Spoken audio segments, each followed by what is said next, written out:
Ladies and gentlemen, it is February the 9th, 1:01 p.m.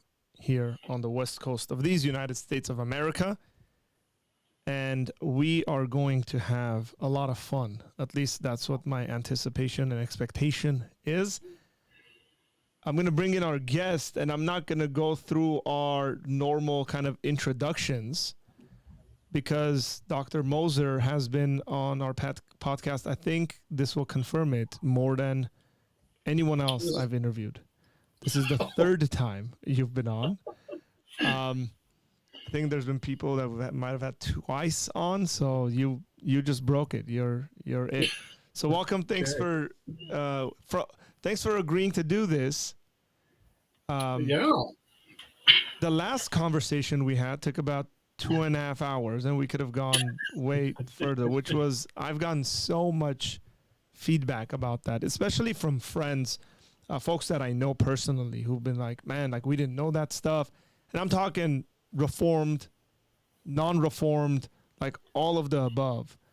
Really appreciated your breakdown and explanation. I know what I took from it, for me was like breaking down Catholic theology of the time of the Reformation and what the nuances were, like what the things were that the reformers were disagreeing with.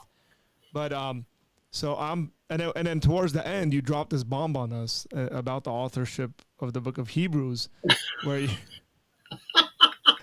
and I was like, okay, we got to have you back on because I'm not going to let you just make that comment and move on with like, hey, people should know this. So we decided that we're going to have another one. And here we are. The time has come. We're going to talk about the book of Hebrews. The book of Hebrews is, I would say, probably my favorite book in the Bible. Partly because, and there's a mutual connection we have, and he's a friend of yours, was a professor of mine, Dr. Jim Adams, who was the Isaiah, guy, and he would say, Isaiah is the canon within the canon. And I think just the book of Hebrews has everything you need in the Bible. You got it in the book of Hebrews. So that's why I love it, whoever wrote it. But we'll start there.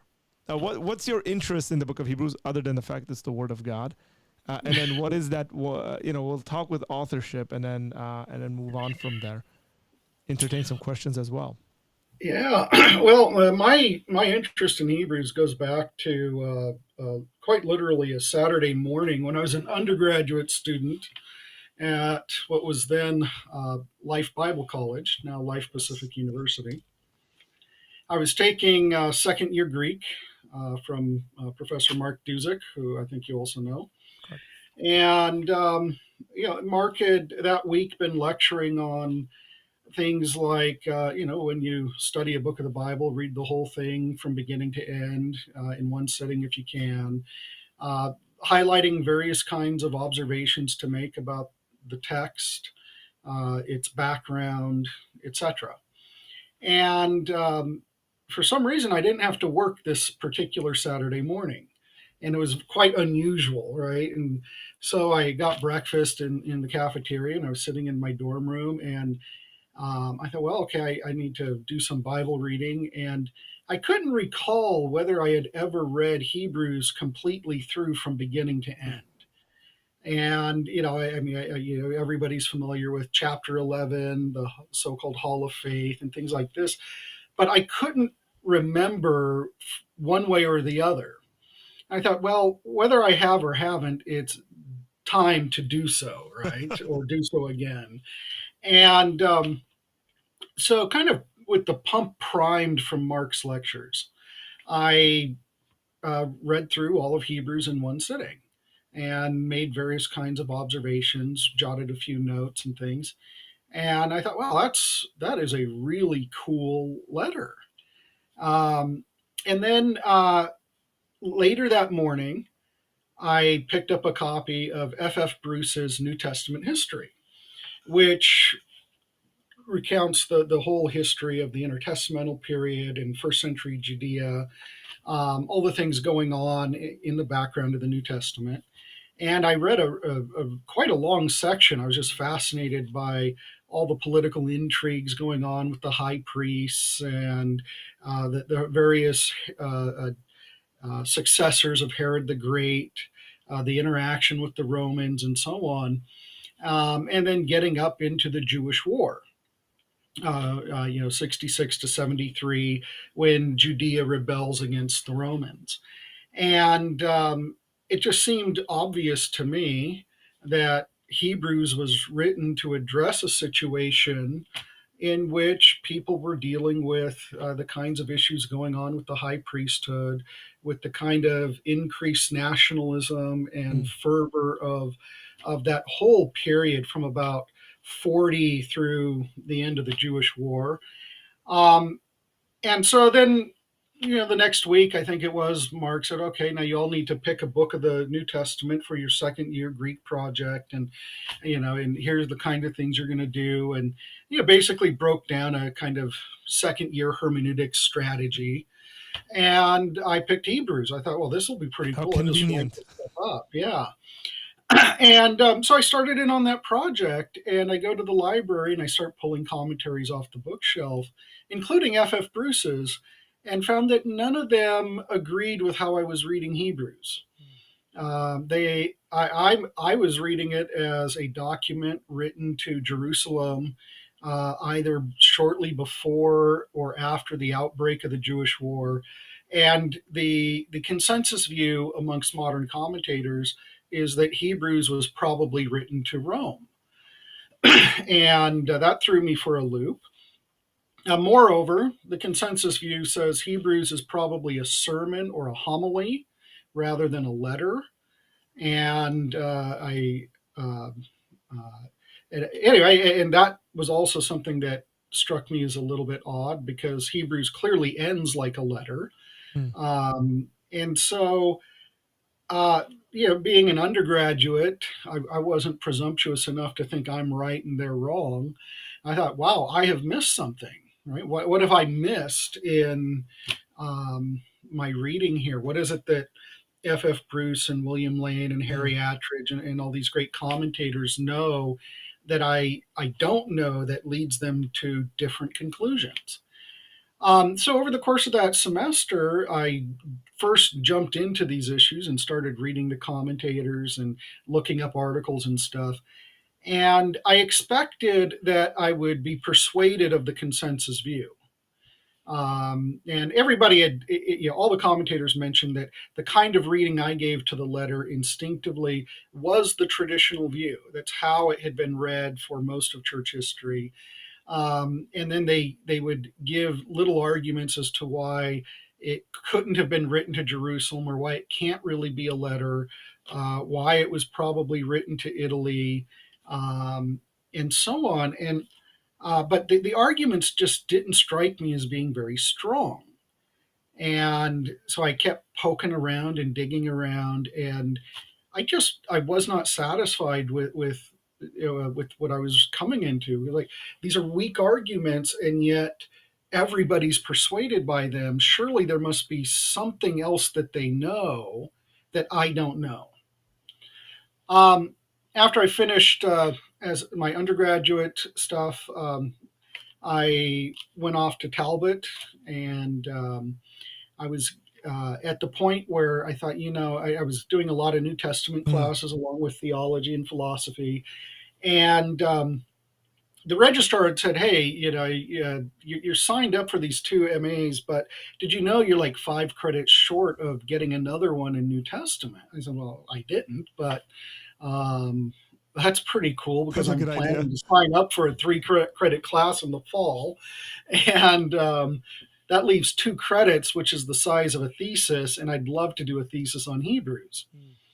So I talked with Clint Arnold at Talbot about whether he'd be interested in that, and he was. So I spent a semester trying to write a 50-page thesis on Hebrews. And I had about 60 pages written, having done a ton of work, and realized there is no way in the world I can say anything close to what I want to say in 50 pages. Mm. And I realized what I have here is the beginnings of a doctoral dissertation.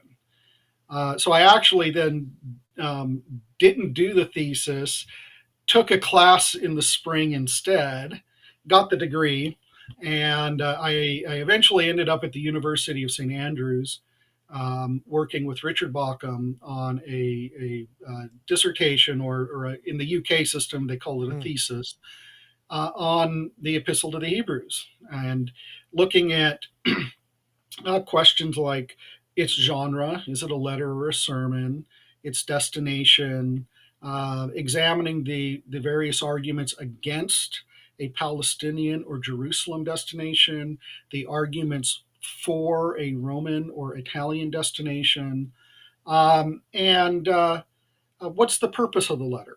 Mm. What is the argument attempting to persuade its readers to do?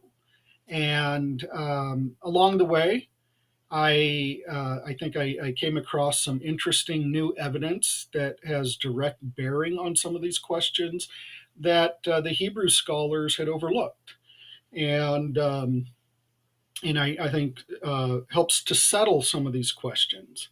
Okay. So Okay. yeah, So so that's my interest. great. No, that's amazing, right? Like, there's a note for everybody watching. A very fun reading of the Bible on a Saturday morning can turn into a dissertation. That's right. that's that's just wonderful.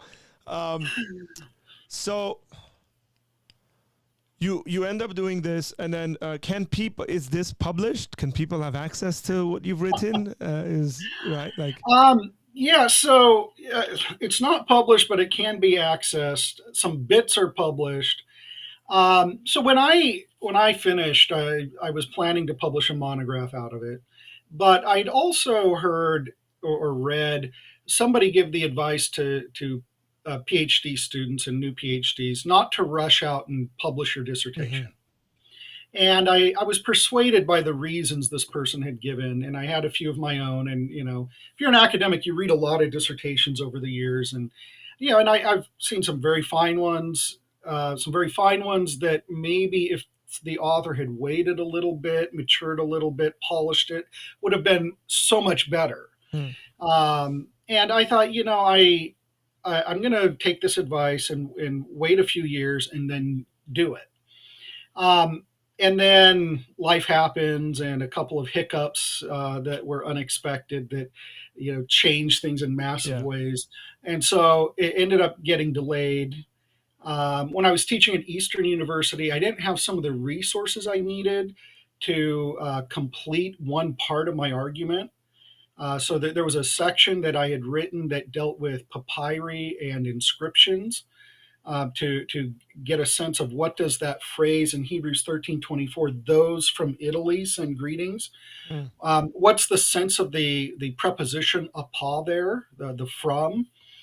Because the standard line is, well, it could refer to people who are in Italy writing elsewhere, or it could refer to expatriates, people who are away from Italy writing back home.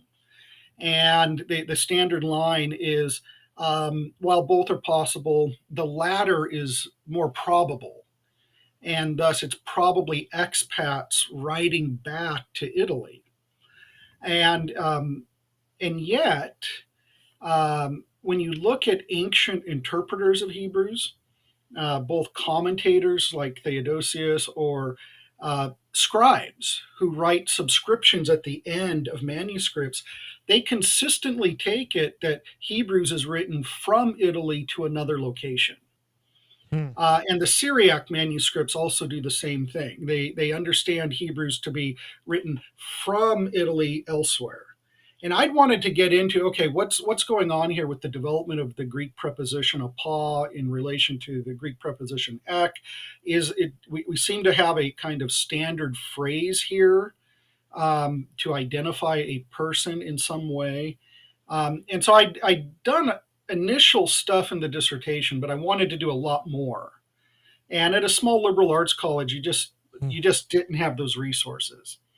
So when I was at the University of Notre Dame, as a fellow, even though I was in the Center for Philosophy of Religion, I did take about a semester, and focus on Hebrew stuff, and made use of their holdings on the papyri and the various ostraca and inscriptions and so on, um, and dive deep into that.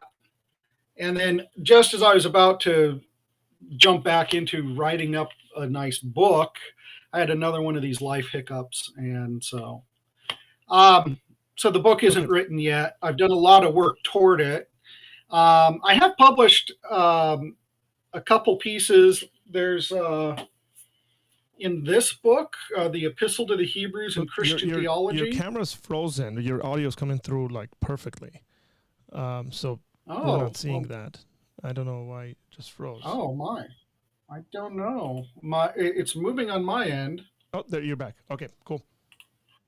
You're back. Oh, okay. Sorry about that. That's okay. So this book, The Epistle to the Hebrews in Christian Theology, I have a piece called Rahab Outside the Camp.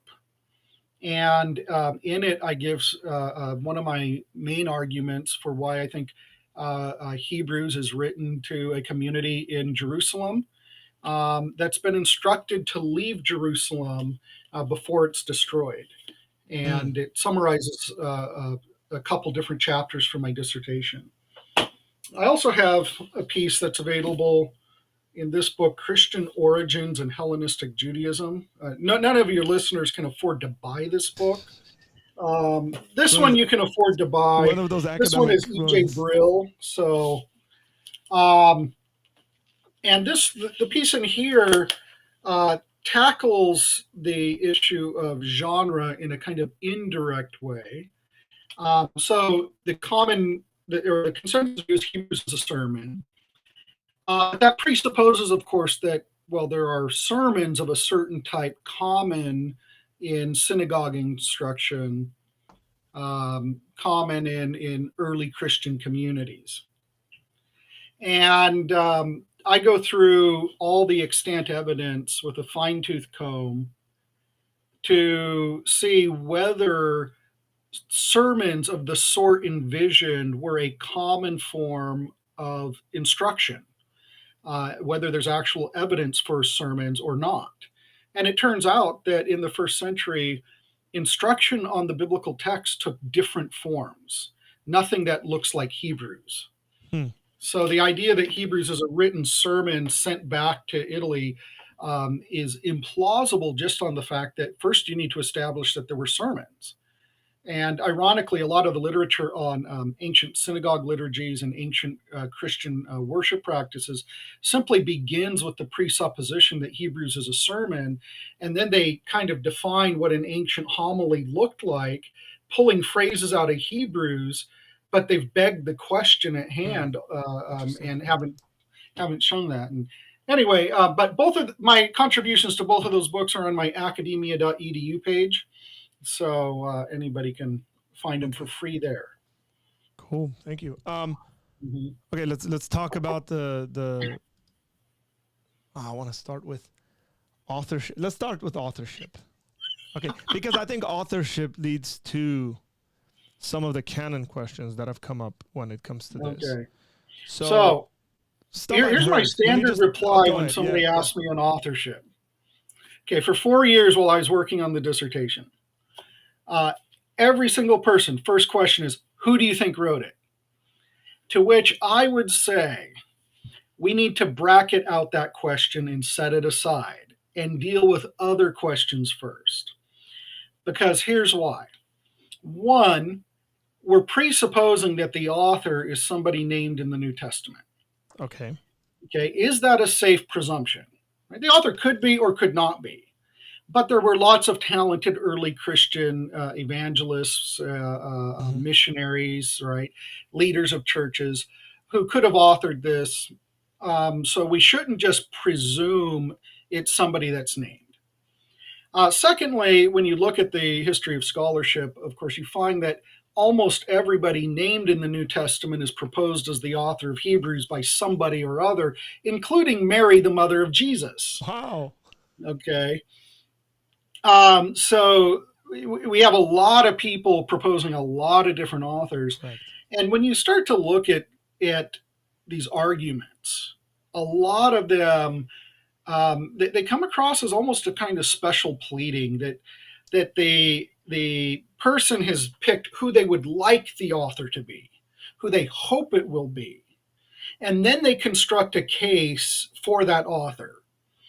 And in the process, I think what happens is they don't pay enough attention to the evidence we have for what is the profile of the community being addressed. Mm. What can we learn about the author based on what we pick up from Hebrews, little bits of evidence, things from the writing, little indicators of the author's relationship with this community, and so on, um, without even trying to name the author, right? Just like, what kind of profile can we put together? Okay. And then um, sometimes the chosen author is picked because of other extraneous kinds of debates. So, like in debates about whether women should serve as pastors or not, right? The egalitarian side will sometimes say, well, I think that one, Hebrews is a sermon and it was written by Priscilla. Yes. So here Heard we that have one. women preaching. And you get the sense that maybe this argument for Priscilla's authorship is being motivated by a completely different issue that Hebrews does not address, Mm. and that, okay, you've put your case together, and obviously it would be really convenient for egalitarianism if it turns out that we have a sermon in the New Testament from a woman. But that does look like a very modern 20th, 21st century kind of concern being read back into the question of who is the author. Okay, maybe I should ask a Um, more nuanced or detailed question. Um, the earliest references to Hebrews. Who are the authors that are suggested? well, in the very earliest ones, it's just quoted Okay. or alluded to, without any reference to author. In the early church, they were very well aware that nobody is named at the beginning of the letter. Um, there's some differences between the Eastern and the Western church as to how they tend to gravitate toward, Mm. where some would just take it as anonymous. Others fairly early started describing Paul as the author. And the ascription of Pauline authorship is really based on the fact that Timothy is mentioned at the end of the letter. And the author says, Timothy's been released, and if he comes soon, I hope Mm. to uh, be with him and all this.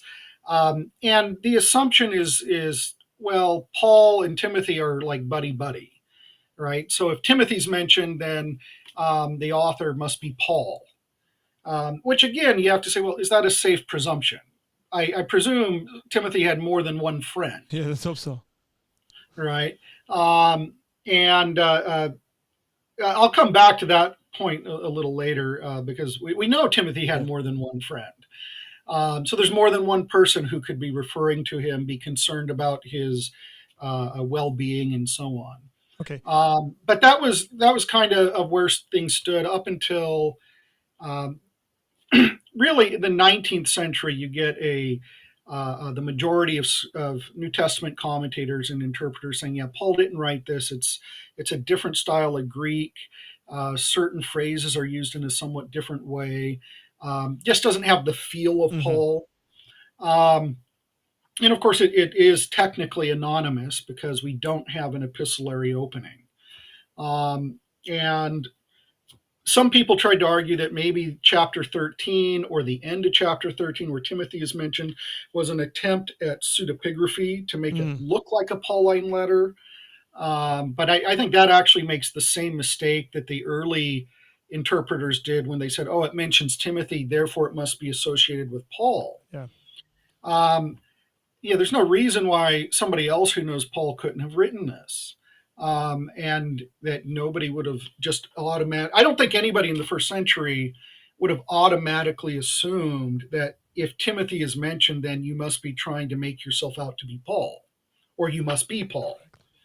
Um, So I think just bad Is assumptions motivate both of those. so there's issues with it, with the canon, or there's some Mm-hmm. conversation with whether Hebrew should have been in the canon. Was that predominantly related to it's anonymous, we don't know who the author is, or are there other reasons as to why people were, skeptical? Yeah, I've done the reading on this a long time ago. As far as I can recall, the main issue was always, is this an apostolic writer? Hmm. And that it's on the strength of a lot of people saying, I think it's Paul, therefore it gets in. There was some concern about chapter 6, chapter 10, the so called warning passages, and particularly when the author is saying, well, if you abandon your confession, there's really no way to come back, Mm-hmm. right? You have to crucify Christ a second time. And for certain rigorists in the early church, they interpreted that in a pretty strict way, like, once you're baptized, you're just not going to sin, and if you do, you're lost. Mm. And so some people said, well, that doesn't seem very kosher. No repentance for post baptismal sin. And so that was a kind of secondary issue that made people question whether Hebrews was an apostolic document, or is it a later text that is reflecting some kind of very rigorous position. Okay. So you mentioned the ending being like it ends like a letter, which is true. Yeah, The issue that a lot of people bring up why it's not a letter is the beginning. right. That it doesn't start like a letter. It doesn't say, whatever, I, such and such, to this community or to this church. It just starts off with, sounds kind of like a fairy tale, right? Like long ago. Right. um, Yeah.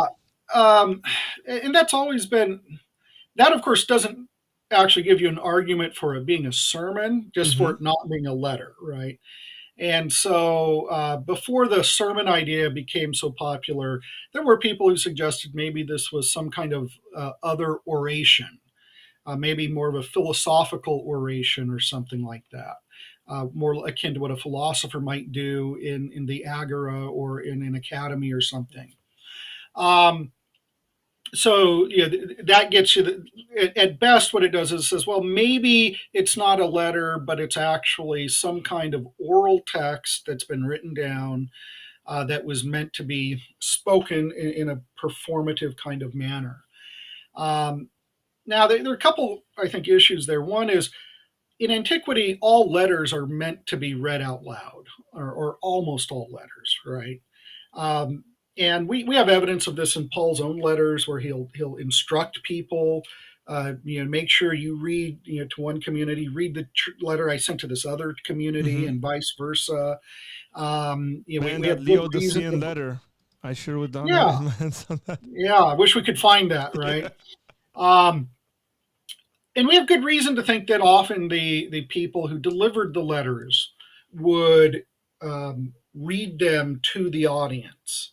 And of course, you're living in a world with low literacy rates, but those who did read, if they knew more than just rudimentary kinds of reading, they were also instructed to read it in a kind of performative manner, right? Hmm. Certain hand gestures and intonations, and of course the author of a text could instruct the person, as to what they're trying to get across, so that that's also conveyed. Um, so written letters are also oral texts by design, right? That's good. That's a good Um, point. Secondly, we have to not discount the end of the document. And at the very end, what we get is, what I think is the author telling us how he understands what he wrote. He says, 1322, I appeal to you, brothers, bear with. Now, the ESV here says, my word of exhortation. There's no my in the Greek text. That's actually important on this whole sermon Mm. stuff. It's really bear with the word of exhortation. For I have written to you briefly, right? Oh. Now, the Greek verb here is epistelo, right? Epistle, This is the verb related to epistle. Paul actually will say use grapho in that case. I have written, grapho, the act of writing, or I have written this with my own hand. Mm. But epistelo is, I've composed this work. I've written a letter to you, and I think that needs to be given a fair amount of weight, right? The author seems to think he wrote an epistle. So now then you say, okay, well, how about that beginning then? Well, there are a number of options here. One, it's possible that at some point early in the transmission, the beginning of Hebrews was damaged, and we don't have the actual beginning at all. It could be a fire, a flood, some kind of physical damage to the earliest manuscript that was the source of subsequent copies. Mm. And that scribes just simply started where the text was nice and good and made sense, and chose not to try to reconstruct whatever was there before. Another option is occasionally in antiquity, you would have letters where the to and from information was on the back side, not on the very beginning. And so the idea here would be if it was in a scroll or folded, that it's on the side where there was no writing except for here's who it's to and who it's from. Okay. And that part didn't get copied into the rest of the manuscript. So the early scribes simply took the recto side of the material it's written on, probably papyrus, and just started right there, not realizing that if they had folded over, they would have seen the to and the from info. And there are actually some other options as to how it can be a letter, and it could actually be too that it was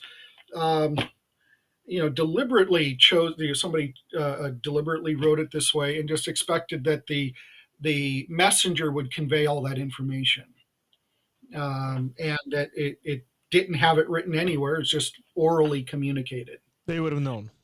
Yeah. But whatever the explanation is, we do have good reason to think we clearly have an epistolary ending with all the standard elements: the greeting, the doxology, the exhortation.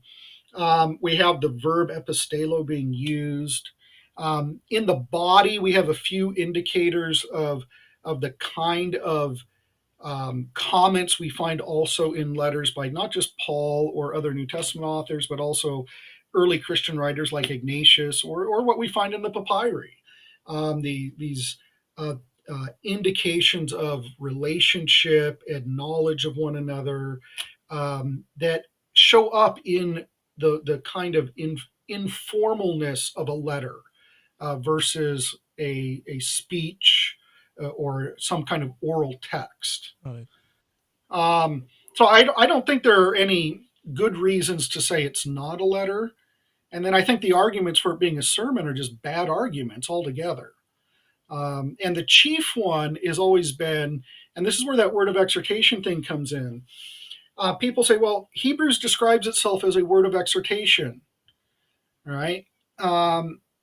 And a lot of modern translations supply a pronoun there, my or this, right? Bear with my word of exhortation, bear with this word of exhortation. But the Greek text just says, bear the word of exhortation. Now, the argument is, well, word of exhortation is a technical term for a sermon. And how do we know this? Because of Acts 13. And you go to Acts 13, and this is where Paul and his companions end up in Pisidian Antioch. So not Antioch on the Orontes, where they're first called Christians, but in what is today the middle of Turkey. Mm-hmm.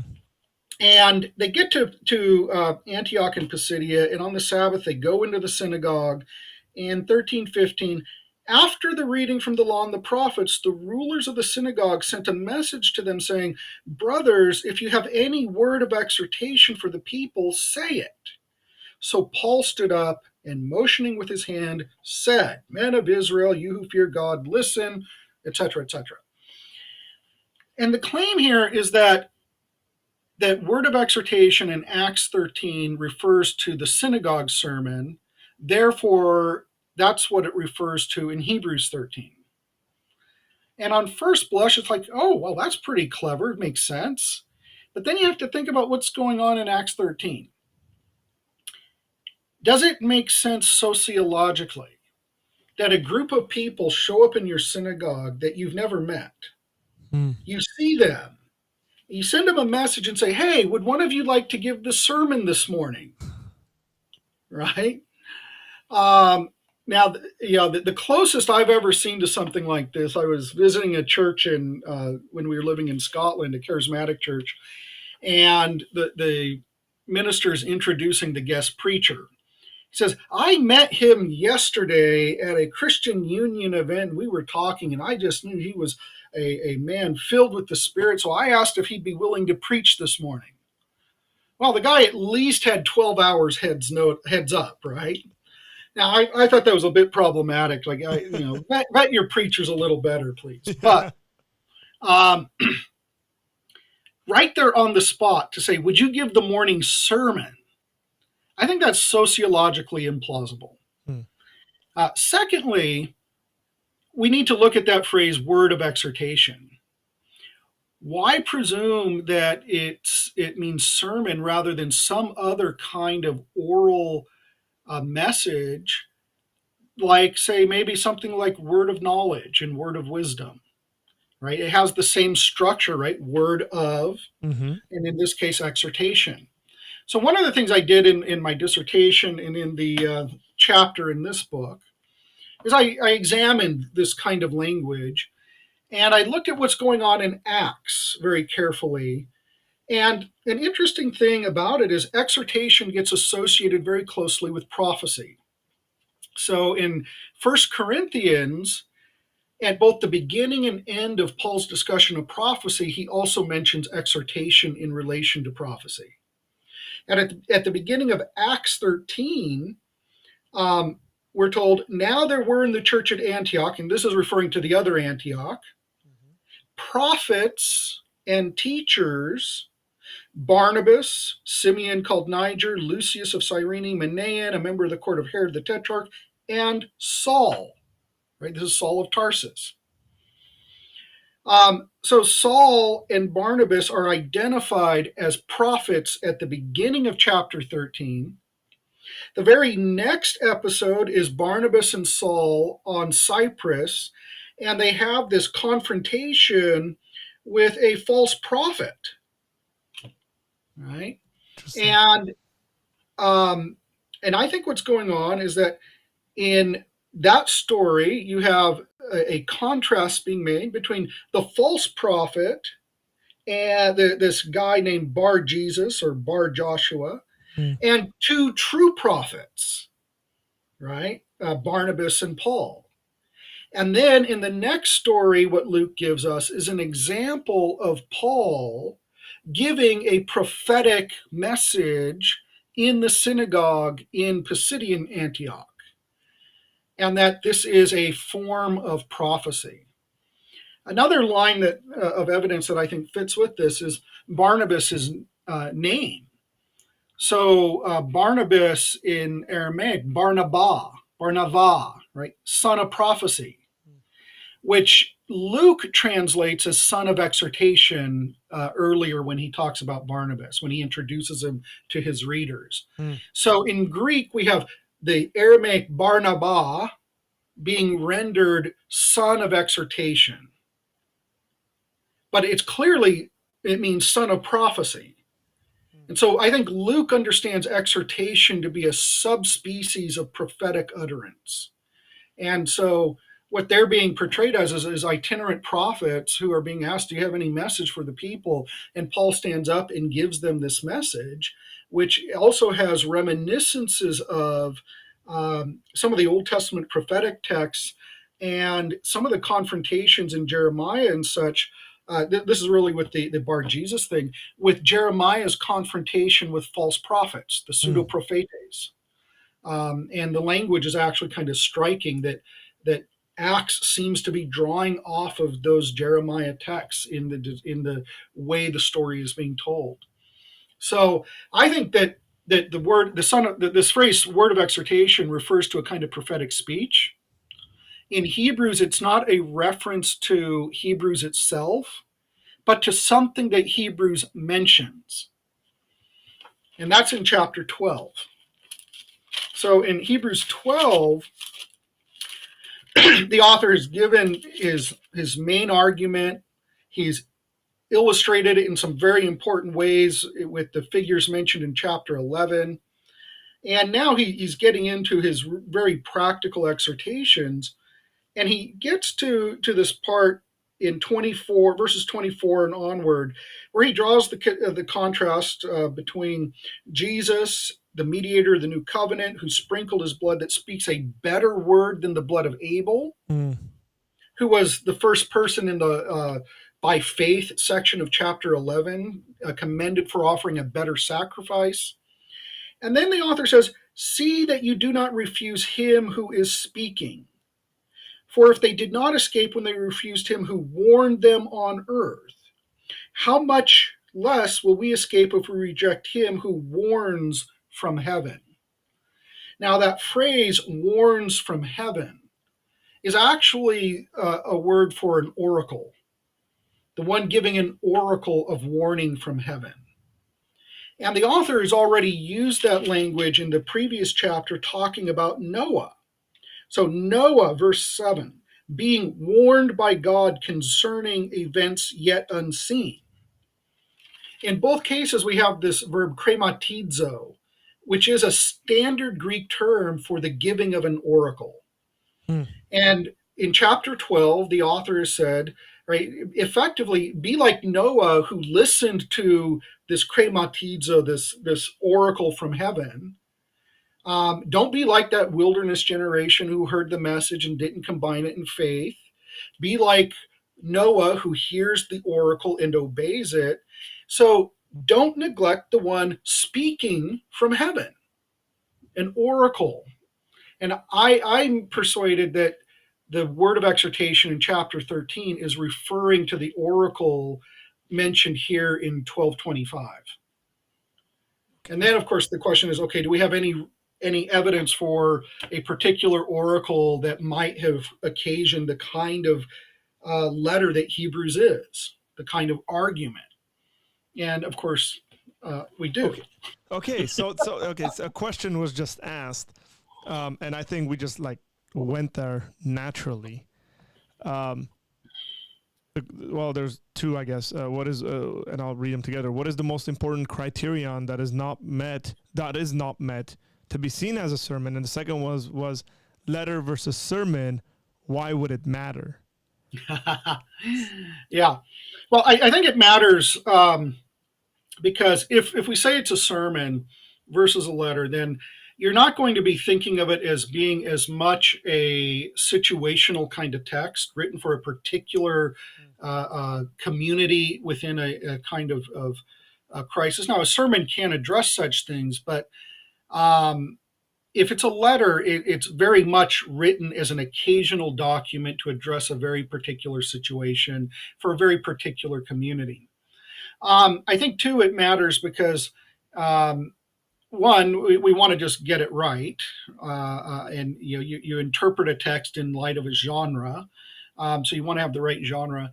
But two, I think the designation of a sermon leads a lot of people today to do funny things with Hebrews. I've noticed that there are a lot of pastors who seem to gravitate toward Hebrews because they think, okay, Paul writes all those letters and Acts, this history, and those Gospels, and John does that weird stuff in the Apocalypse. But here's somebody I can relate to, a pastor. All right. And I have a friend who wrote a big, thick commentary on Hebrews and refers to the author all the way through as the pastor. And, I love him to bits, but it's like, oh, that makes me cringe every time I read it.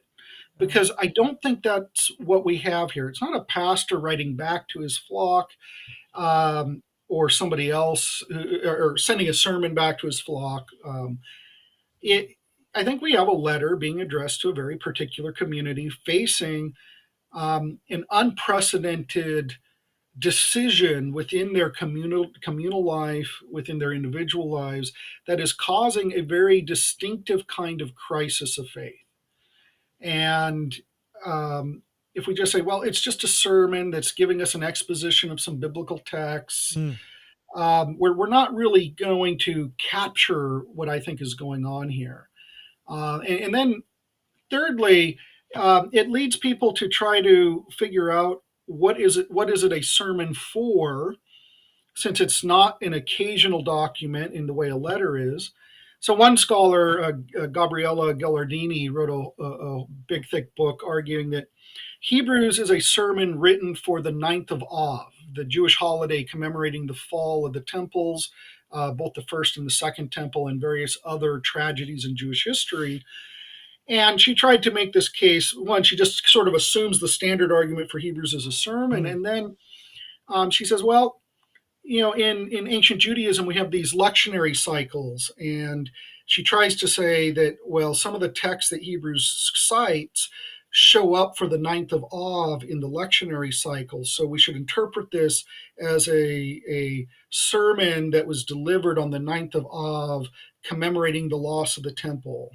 I think there are a lot of problems with her whole argument and the way she reconstructs the lectionary.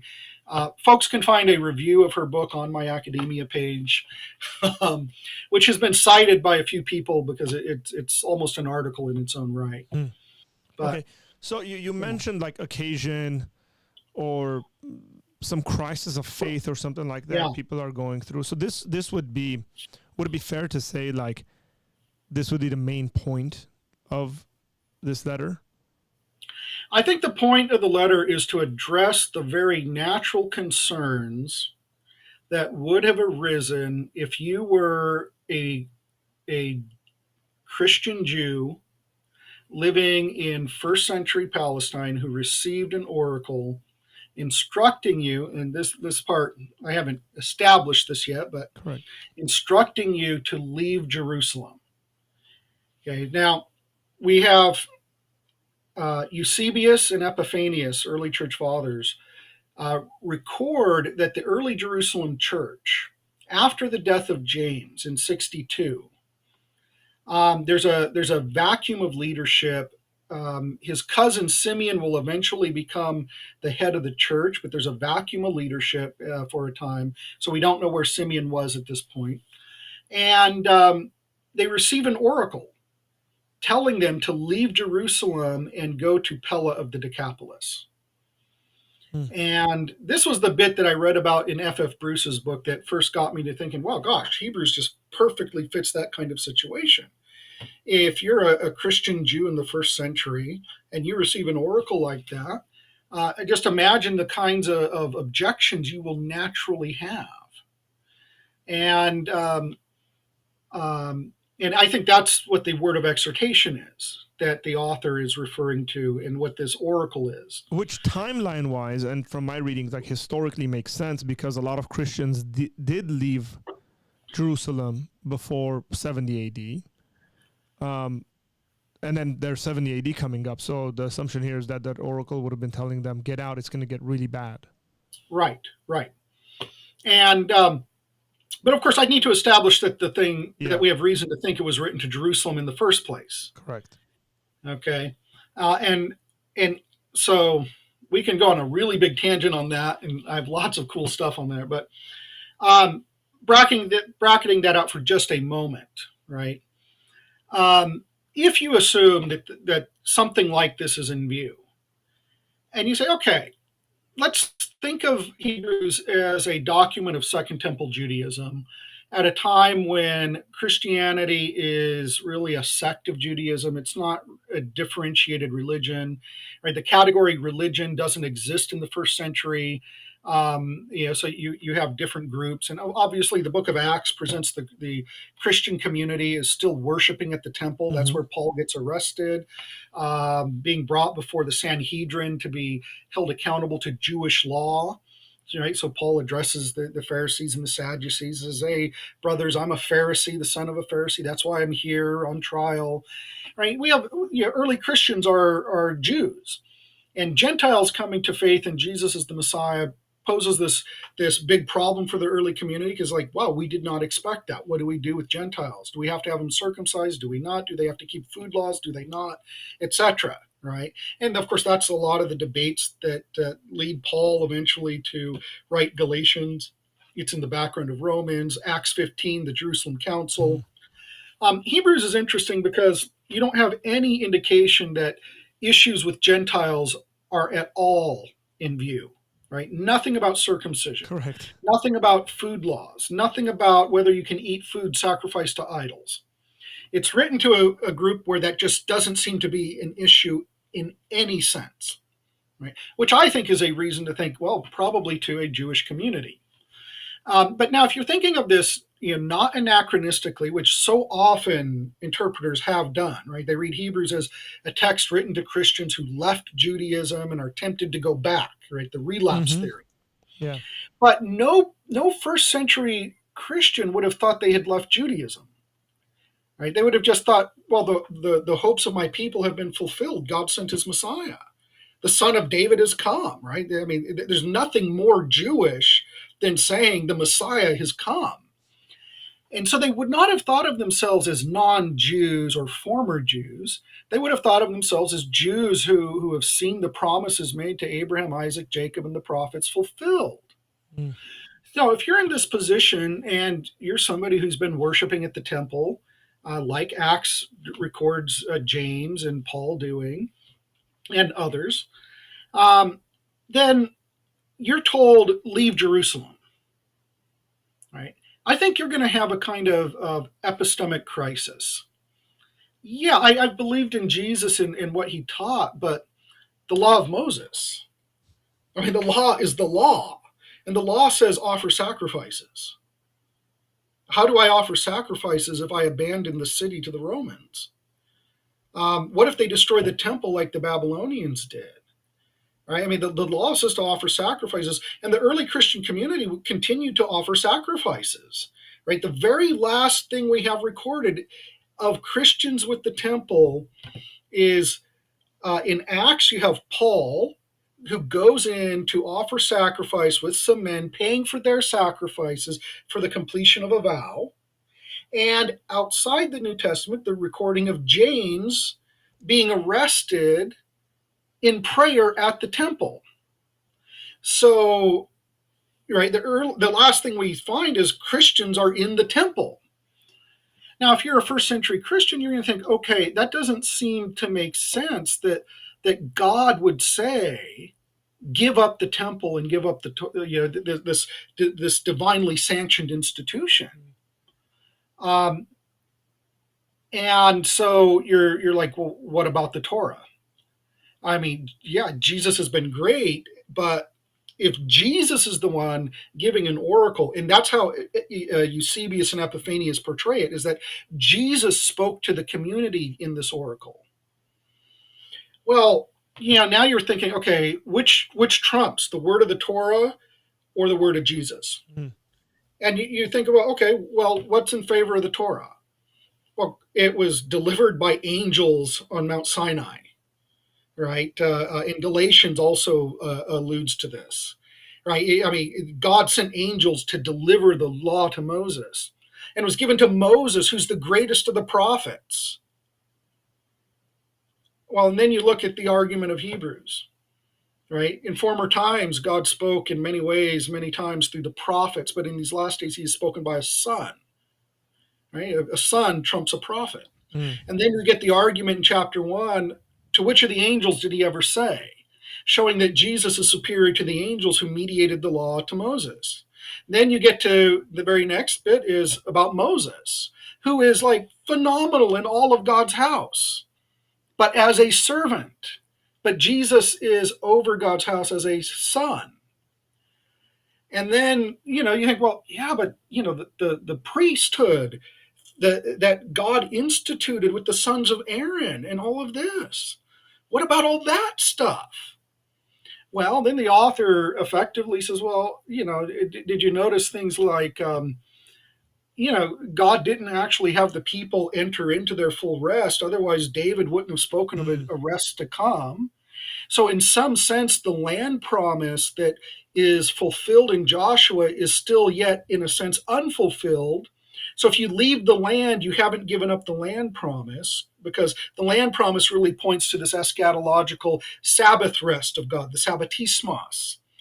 And did you notice that, our basic confession of faith, Psalm 110, the Lord said to my Lord, sit at my right hand till I make your enemies a footstool. Right? That's the most quoted verse in the New Testament, right? Out of all the Old Testament. And it seems to have been the earliest confession of faith for the Christian community, that we believe Jesus to be the Lord sitting at the Lord's right hand. Right? He sits there until I make all your enemies a footstool. And it's as if the author of Hebrews says, yeah, but did you notice verse 4? You are a priest forever after the order of Melchizedek. And let's contrast the two kinds of priests. Right? Here's the kinds of priests that they have to offer gifts and sacrifices for their own sins, and they have to do that every single year. Here's a priest who offers one sacrifice once and for all, and not for his sins, but for everybody else's. And these priests enter into the tabernacle, or the earthly sanctuary, which was built on the pattern of the one in heaven, according to Exodus. Here's Jesus, who has a different priesthood, an indestructible priesthood, who enters into the heavenly sanctuary on the basis of his sprinkled blood. So a greater priest offers a greater sacrifice in the greater sanctuary. It's okay to give this stuff up. You get the examples in chapter 11 where the author has this anaphoric list, anaphora, the idea of using a key word repetitively, right?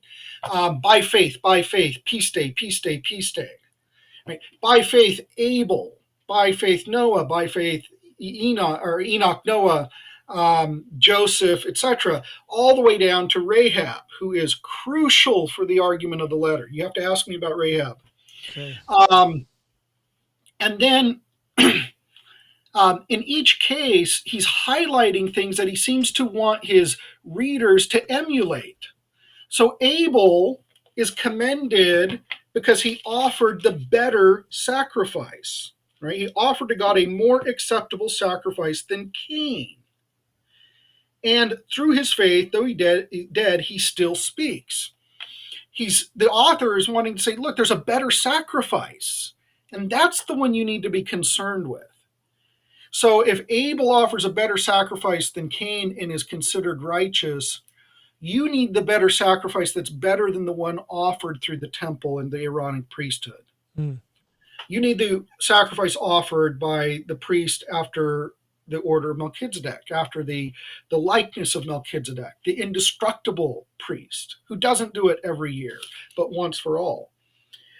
If you go through the list, Noah, we've already mentioned that, he was warned concerning events. The author comes back to that, right? Just like Noah receives an oracle, you receive an oracle, listen to it. Abraham obeyed when he was called to out to a place, right? He's called out, an Exodus kind of theme. He went and lived in the land of promise as in a foreign land, right? If this oracle Eusebius mentions is true, they're being called to go to Pella in Gentile territory on the other side of the Jordan, into a Greek city. Why? He was looking forward to the city that has foundations, whose designer and builder is God. The author is going to go on and say that all these people die in faith, not receiving what is promised, but greeting them from afar. And you're going to get more about a better country, verse 16, right? That God has prepared for them a city. Now, this idea of going out, better country, better city, this is very prominent in Hebrews chapter 11. Then after Abraham, you get the mention of Isaac and Jacob and Joseph. And again, we get with Joseph, at the end of his life, made mention of the exodus of the Israelites, gave directions concerning his bones. Of all the things you could mention about Joseph, being a man of faith, right? It's not that, look how he trusted God in the pit. It's not, look at how he rebuffed Potiphar's wife.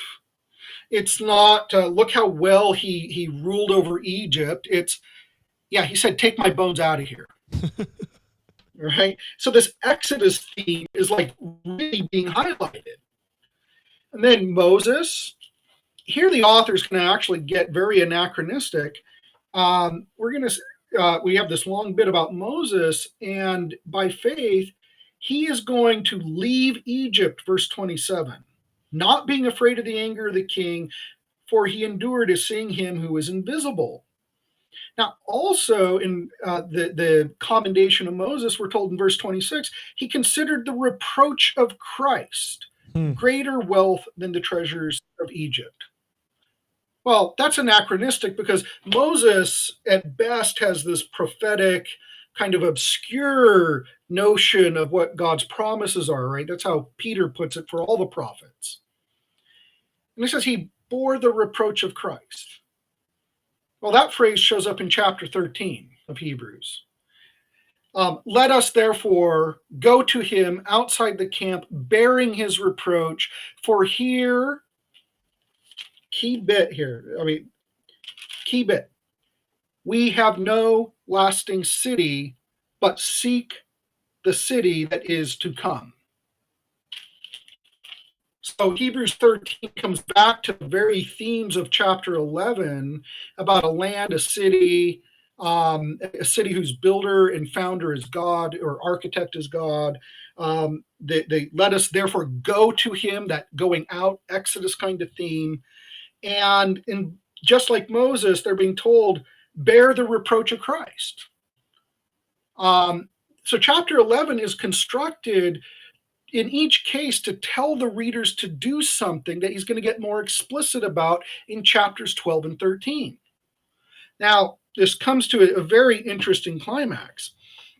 But you think about the biblical narrative that the author is drawing on. It's just the Pentateuch, right? Mm-hmm. Okay, Abel, big dude, right? Major figure. Abraham, major figure. Right, in between Enoch and Noah. So you go Abel, Enoch, Noah, Abraham, Isaac, Jacob, Joseph, Moses, and who do you expect to hear next? Serious folks. Yeah, but if you're going through the whole Pentateuch story, who do you expect to hear next after Moses? Joshua. Next major figure. Joshua. Notice what the author does. He breaks the anaphoric pattern where he said, by faith, so-and-so did such and thus, or by faith, such and thus was done to so-and-so. Instead, you get verse 29. By faith, the people crossed the Red Sea, right? That's still with Moses. Mm-hmm. By faith, the walls of Jericho fell down. Nobody's named. Yeah. Right? You're expecting to hear Joshua. And instead, by faith, the walls. What? Pregnant pause. Now, of course, Hebrews 11 is rhetorically crafted, right? I mean, the author is employing rhetorical strategies very deliberately to get his point across, right? This wasn't just slapdash put together. He crafted this chapter. So he's got this deliberate pregnant pause after Moses.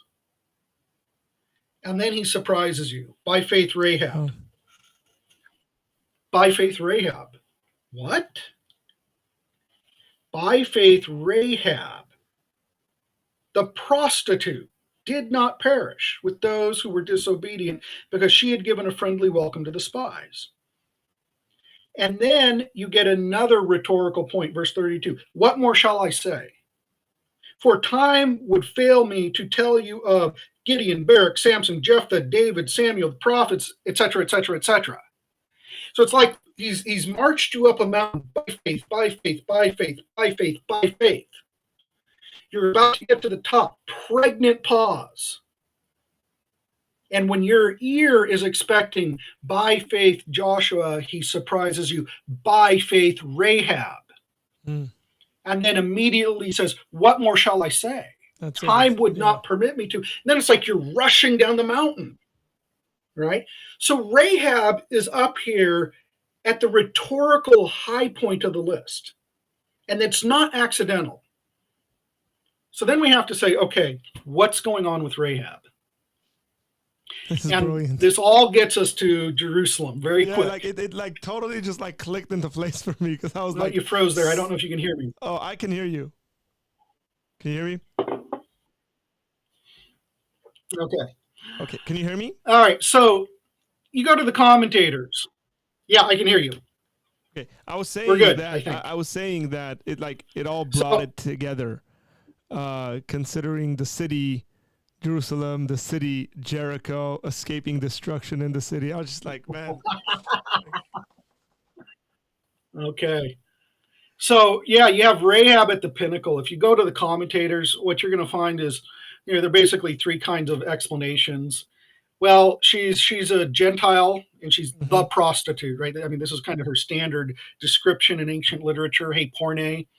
And Rahab is there to illustrate how extensive God's grace is, extending to Gentiles and to prostitutes, great sinners. Now, it's true this is a fact about God's grace, but that's not the thing that Hebrews is highlighting. Right? Hebrews makes nothing of those things.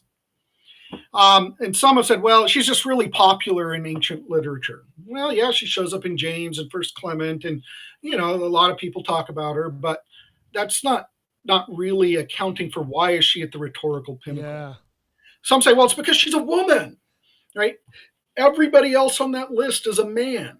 Sarah gets mentioned in relation to Abraham, but it's really the commendation of Abraham that's there because Sarah is mentioned for bearing a son to Abraham.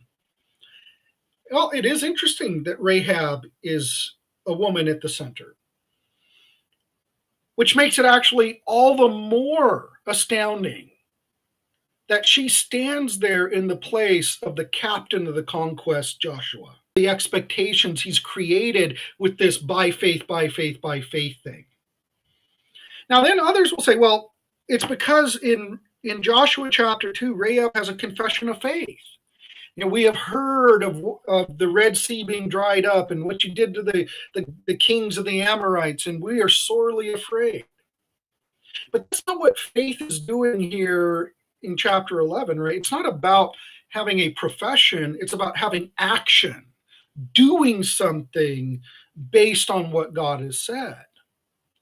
And what Hebrews highlights is not what raved in chapter 2 of the book of Joshua, but what Rahab did Mm. in chapter 2 through and culminating in chapter 6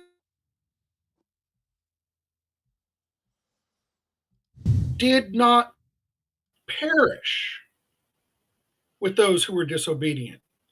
Right? This is what Hebrews highlights. She did not perish with the disobedient. Well, where does she not perish? That's Joshua 6.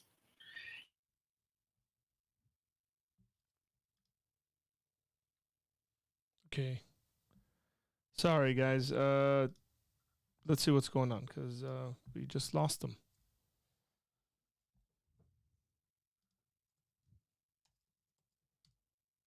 Is my audio and video all coming through? Well, can you guys please let me know?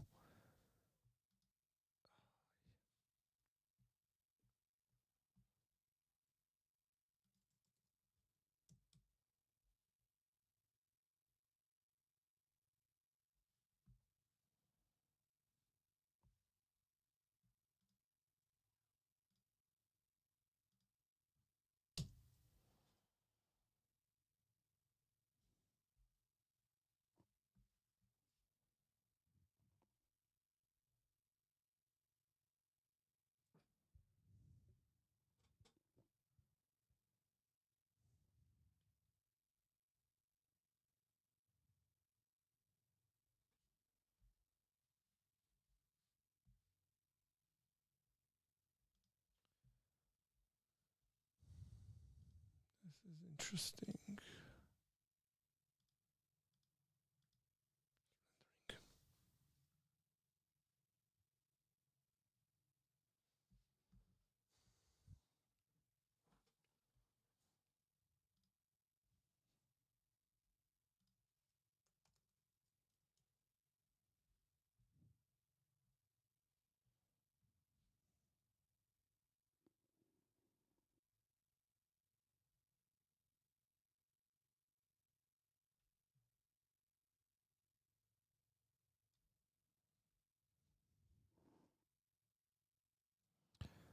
Okay, so it seems like there's some internet issues.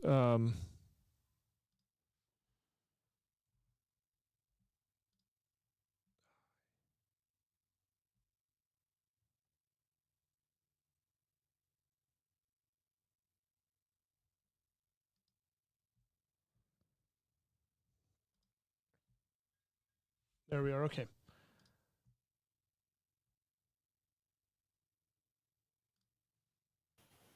Okay, I think we're back.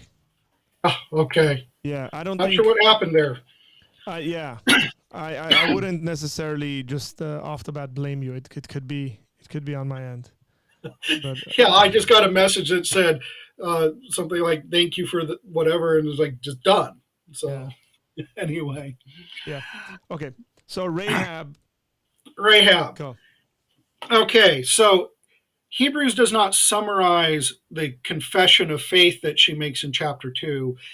What Hebrews highlights is she was not destroyed along with those who are disobedient. Hmm. That's Joshua chapter 6. Now, listen to this from Joshua chapter 6. To the two men who had spied out the land, Joshua said, "Go into the prostitute's house and bring out from there the woman and all who belong to her, as you swore to her." So the young men who had been spies went in and brought out Rahab and her father and mother and brothers and all who belonged to her, and they brought all her relatives and put them outside the camp of Israel. And they burned the city with fire and everything in it. And then goes on to say that Rahab the prostitute, her father's household, all who belonged to her, Joshua saved alive. And she's lived in Israel to this day. Right? This is the passage Hebrews 11 summarizes. That she was not destroyed with those who are disobedient, because the spies go in and they take her and her father's household, everything else, Yeah. bring her and place her outside the camp of Israel. You notice anything that connects with Hebrews chapter 13 there? Let me pull it up.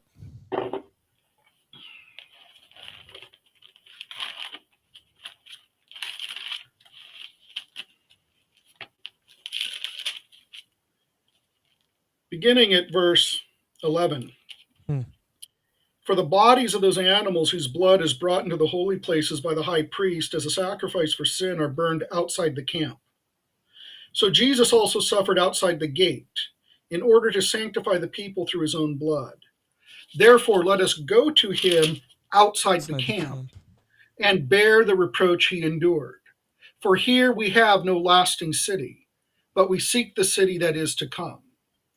Through him, then, let us continually offer up a sacrifice of praise to God, that is, the fruit of lips that acknowledge his name. Do not neglect to do good. Share what you have, for such sacrifices are pleasing to God.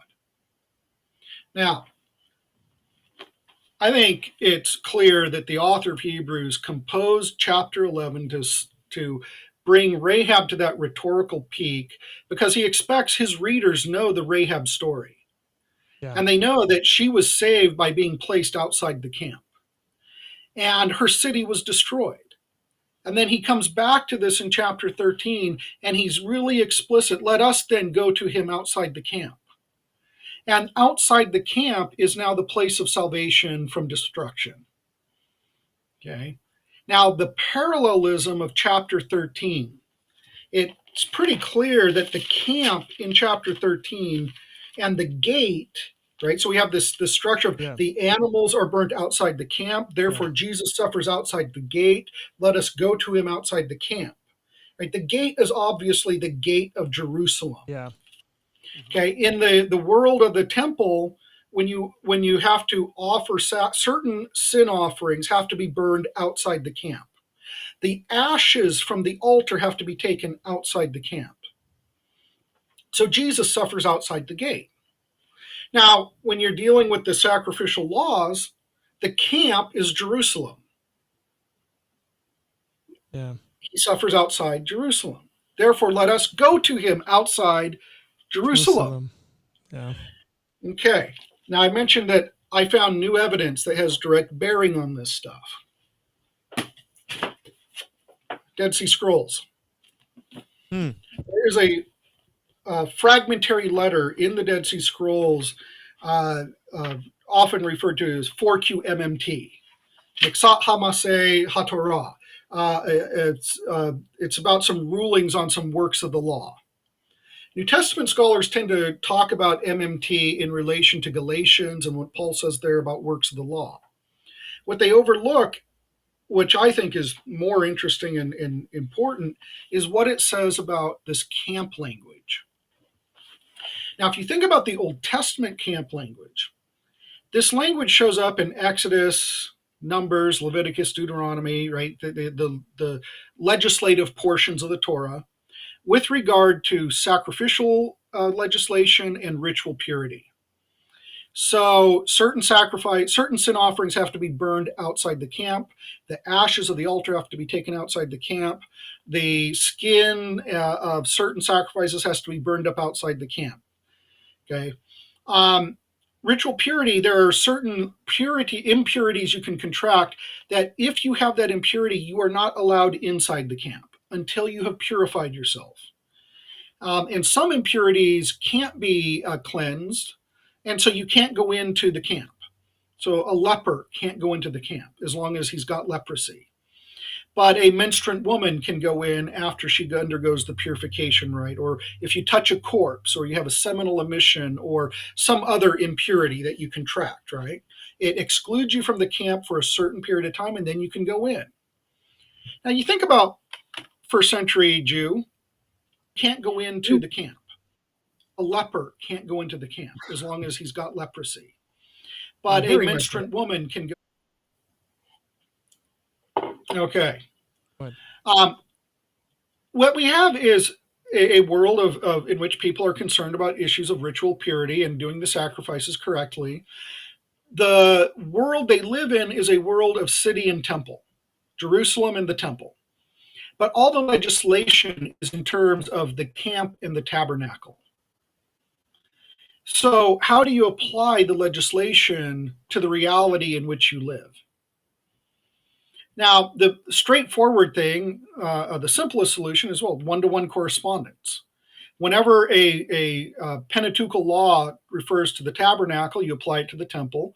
Whenever it mentions the camp, you apply it to Jerusalem. Now, the problem here is that solution, as elegant as it is, creates problems. So Deuteronomy 23 says you cannot go to the bathroom inside the camp. So that might work in a mobile wilderness camp, but will that work in a city of stone and wood? A city with walls that are locked up at night to keep bad guys out. Well, you have to make some kind of a distinction so that people can either go to the bathroom in the camp, or you got to set things up so you can always get out. And it turns out, no big surprise, Second Temple Jews have a debate about how do you apply these laws to the reality in which they live. And some are saying, no, it needs to be one-to-one. And so the Essenes, we know, because of the Deuteronomy 23 passage, they built all their homes right next to the wall. There was the Essene quarter, and they had a special gate that would allow them to go out and go 1,000 cubits past the wall to use the bathroom.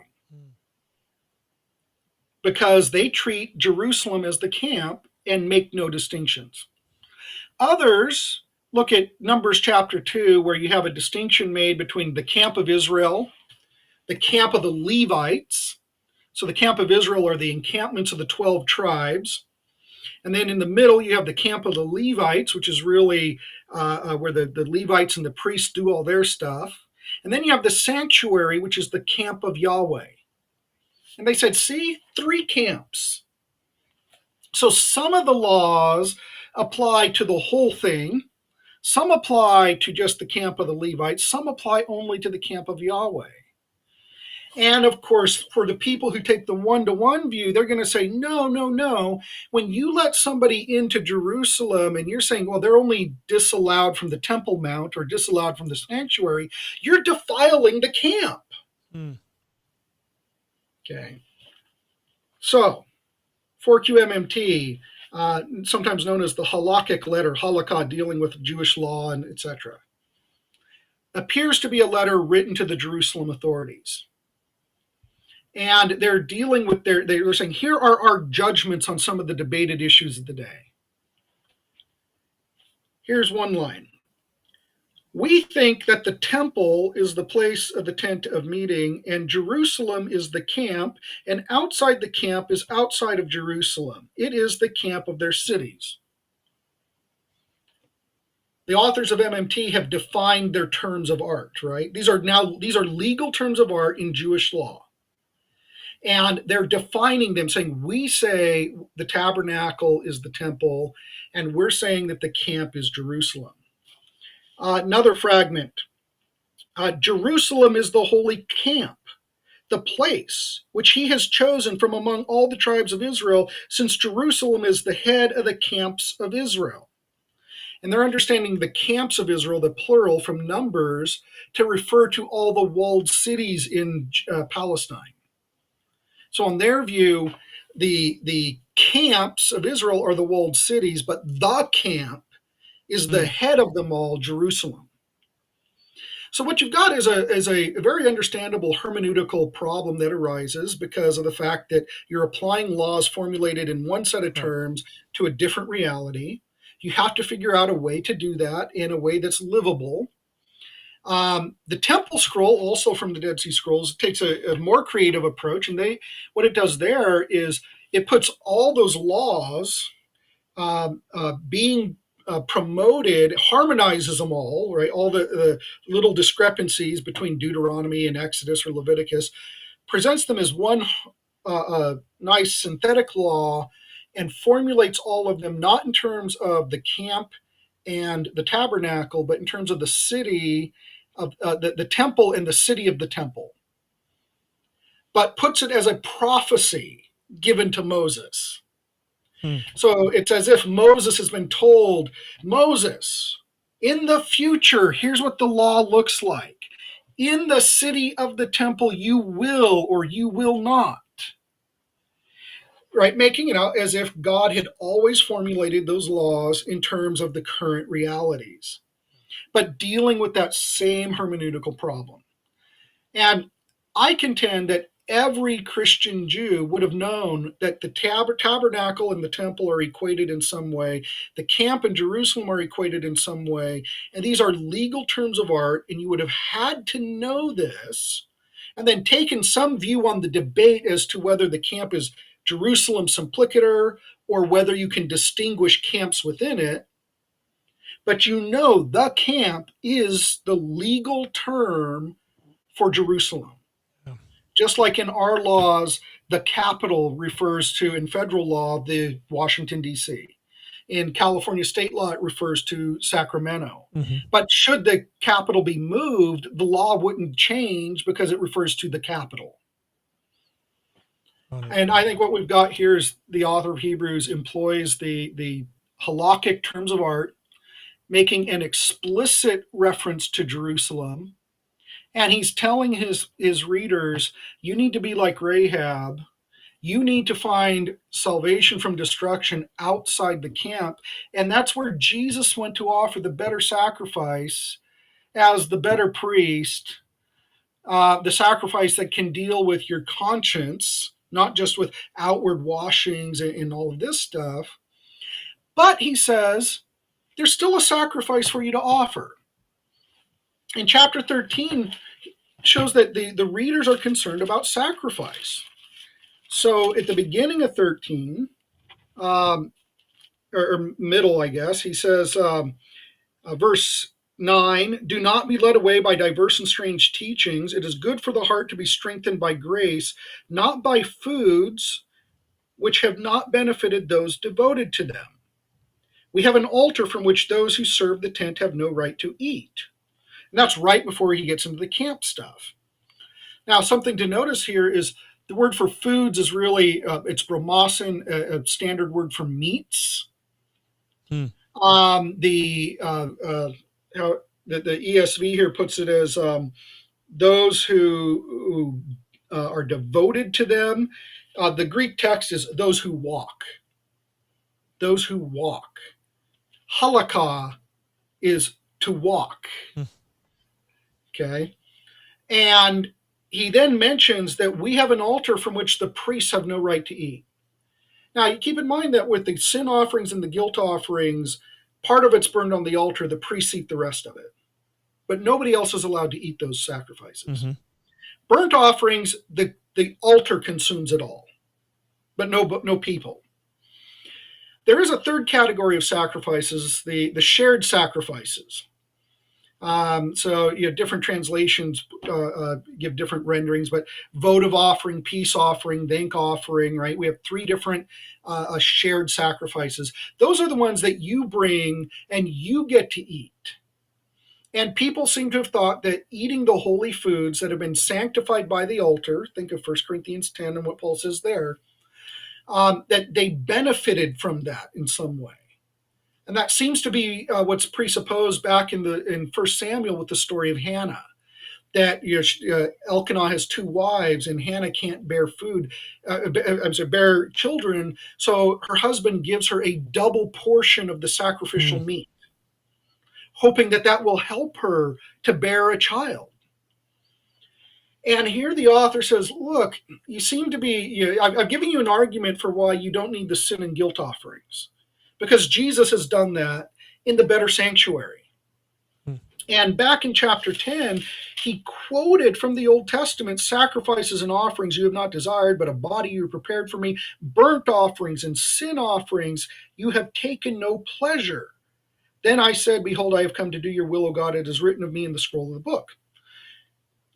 He applies this to Christ, saying, hey, I've come to give you the obedience you want to do your will. You prepared a body for me, because burnt offerings and sin offerings you don't want. Right? What you want is obedience.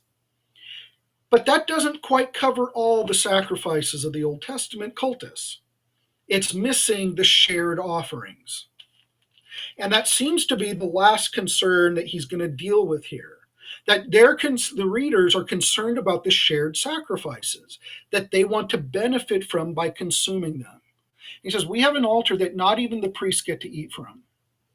And then he comes back to that at the end in the part I read, where he says, after the bit about no lasting city, let us then continually offer up a sacrifice of praise. And we instinctively think that means singing. But sacrifice of praise is the standard Greek phrase in Philo, Josephus, etc., for the thank offering. The thank offering of the Old Testament that you get to partake of, and that you get to share with your family and your friends. And so sacrifice of praise is actually a technical designation for a particular sacrifice, the category of sacrifice missing from the passage quoted in chapter 10. And what the author has done here is redefined what that sacrifice is for his readers. So he says, let us offer the sacrifice of praise. That is the fruit of lips that acknowledge his name. Do not neglect to do good and to share what you have, for such sacrifices are pleasing to God. So the one sacrifice that the death of Jesus does not get rid of by fulfilling its function, he says, yeah, the sacrifice of praise, the thank offering continues. But in this new covenant, it takes a different form. Now it's not just going to the temple and offering an animal, getting the meat back and sharing it with your friends and family in a state of heightened purity and holiness. Now it's you do this in the confession of your lips and in sharing the stuff you have with others and in doing good. And that's the sacrifice that will please God, not holding on to the sacrifices of the Jerusalem temple. So it's okay to leave them behind.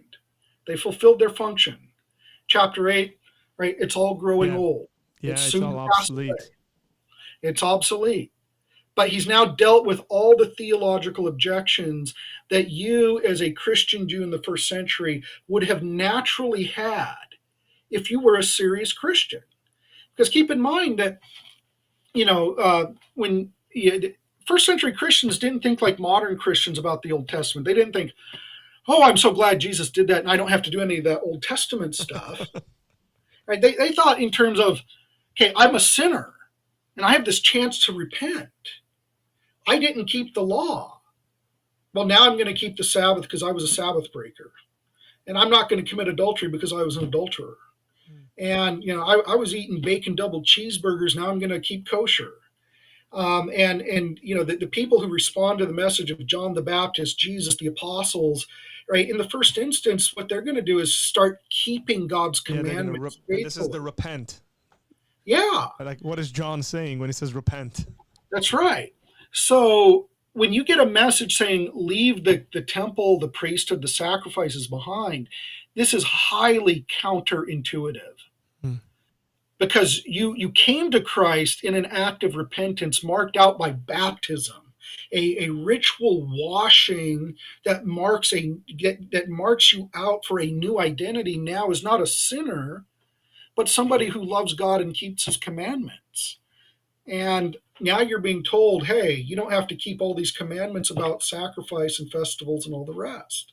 And so it makes no sense. But the author gives a nice argument to say, you know what? It was never meant to be always here. God always intended to bring about a new covenant with the forgiveness of sins. And with the new covenant comes a new priesthood. And this new priesthood is a one where the priest goes into the heavenly realm with his own blood once and for all. You don't need repetitive offerings for sin and guilt. You don't need all the burnt offerings. And all that's left is the thank offering. And you know what? Here's And how you even do that's it. changed. And This that's makes me changed. this makes me think about something that I've been very critical of. Within the Armenian Apostolic Church, and I mean, I grew up within that. I mean, I can't say I was a believer. There are some who are legitimately believers, Sure. but I was not. But there's a thing that we do. Used to. I used to at least. There's a thing Armenians do, I should say, which is offer sacrifices. Now, here's what's weird, and the church is completely fine with this. As a matter of fact, the priests will bless it, right? And there is like a folk explanation of it, and then there is a actually church explanation of it, and then like what people generally sort of understand. So let me break those down in it because I think this is somehow could be tied. Some people do it like when something negative or bad happens or something, like say someone gets in a car accident and they escape, they don't die or something. You will have people, and usually this is done with lamb. You will have people essentially offer a lamb as a sacrifice. They'll kill a lamb, and this is meant to be like a Thanksgiving sacrifice, not like a sacrifice to forgive your sins, right? Mm-hmm. And it's a Thanksgiving sacrifice, and then there's specific things you have to do with it. You don't just take it and eat it. You take it and you pass it out to your loved ones and your neighbors. You're supposed to, as a matter of fact. You can't just keep the whole thing. So they take it, they'll pass it out to all their neighbors and stuff like that and friends. And then they make a specific kind of stew out of it. It's a very kind of simple stew with like potatoes and it's simple in its kind of flavor as well. Tastes really good, but it's very simple. And so when I became a believer, actually, for me, the initial reaction was, what? Sacrifices? Anathema, because Jesus is our ultimate sacrifice. We shouldn't be offering any kind of sacrifices, which I still stand by, obviously. Then I think, like, I started listening to some priests trying to justify this, and they said, no, you guys, you Protestants have this all wrong. This is not meant to be a sacrifice for sin forgiveness. This is a Thanksgiving sacrifice, and it's also a way to feed the poor. Especially in times past, back in the day, the church would do this, and it was a method to give out food to the poor. It has nothing to do with the forgiveness of sins or something like that, so it doesn't affect the gospel. I'm giving lots of benefit here. Mm-hmm. That's why I distinguish between like a folk understanding that people have. Right. Something bad happened to me, I got to thank God by giving him back something back. Here's a sacrifice, animal sacrifice, right? That's the folk understanding. And then there's more of like a church kind of more well thought out understanding. Now you're saying, he's still saying this Thanksgiving, essentially, food that is shared amongst people is done away with, or it's changed because now it has to do with your life lived sort of thing. But as you're talking, I'm thinking, well, I could totally see people in, people with that are like directly connected to the stuff in the early centuries, keeping some form of this, Yeah. and maybe sacrificing an animal and sharing it with our friends and their Christian community and saying, we're just thankful for the work that God has done. Yeah. Yeah. Well, of course, yeah, there's a distinction to be made between slaughter and sacrifice. Correct. Right. And, on the one hand, I mean, we do this kind of thing today all the time in Western American culture. You have really good news, right? You're going to have a baby and you're going to invite people over for a barbecue. Yeah. And, we have sanitized the whole food gathering and production process.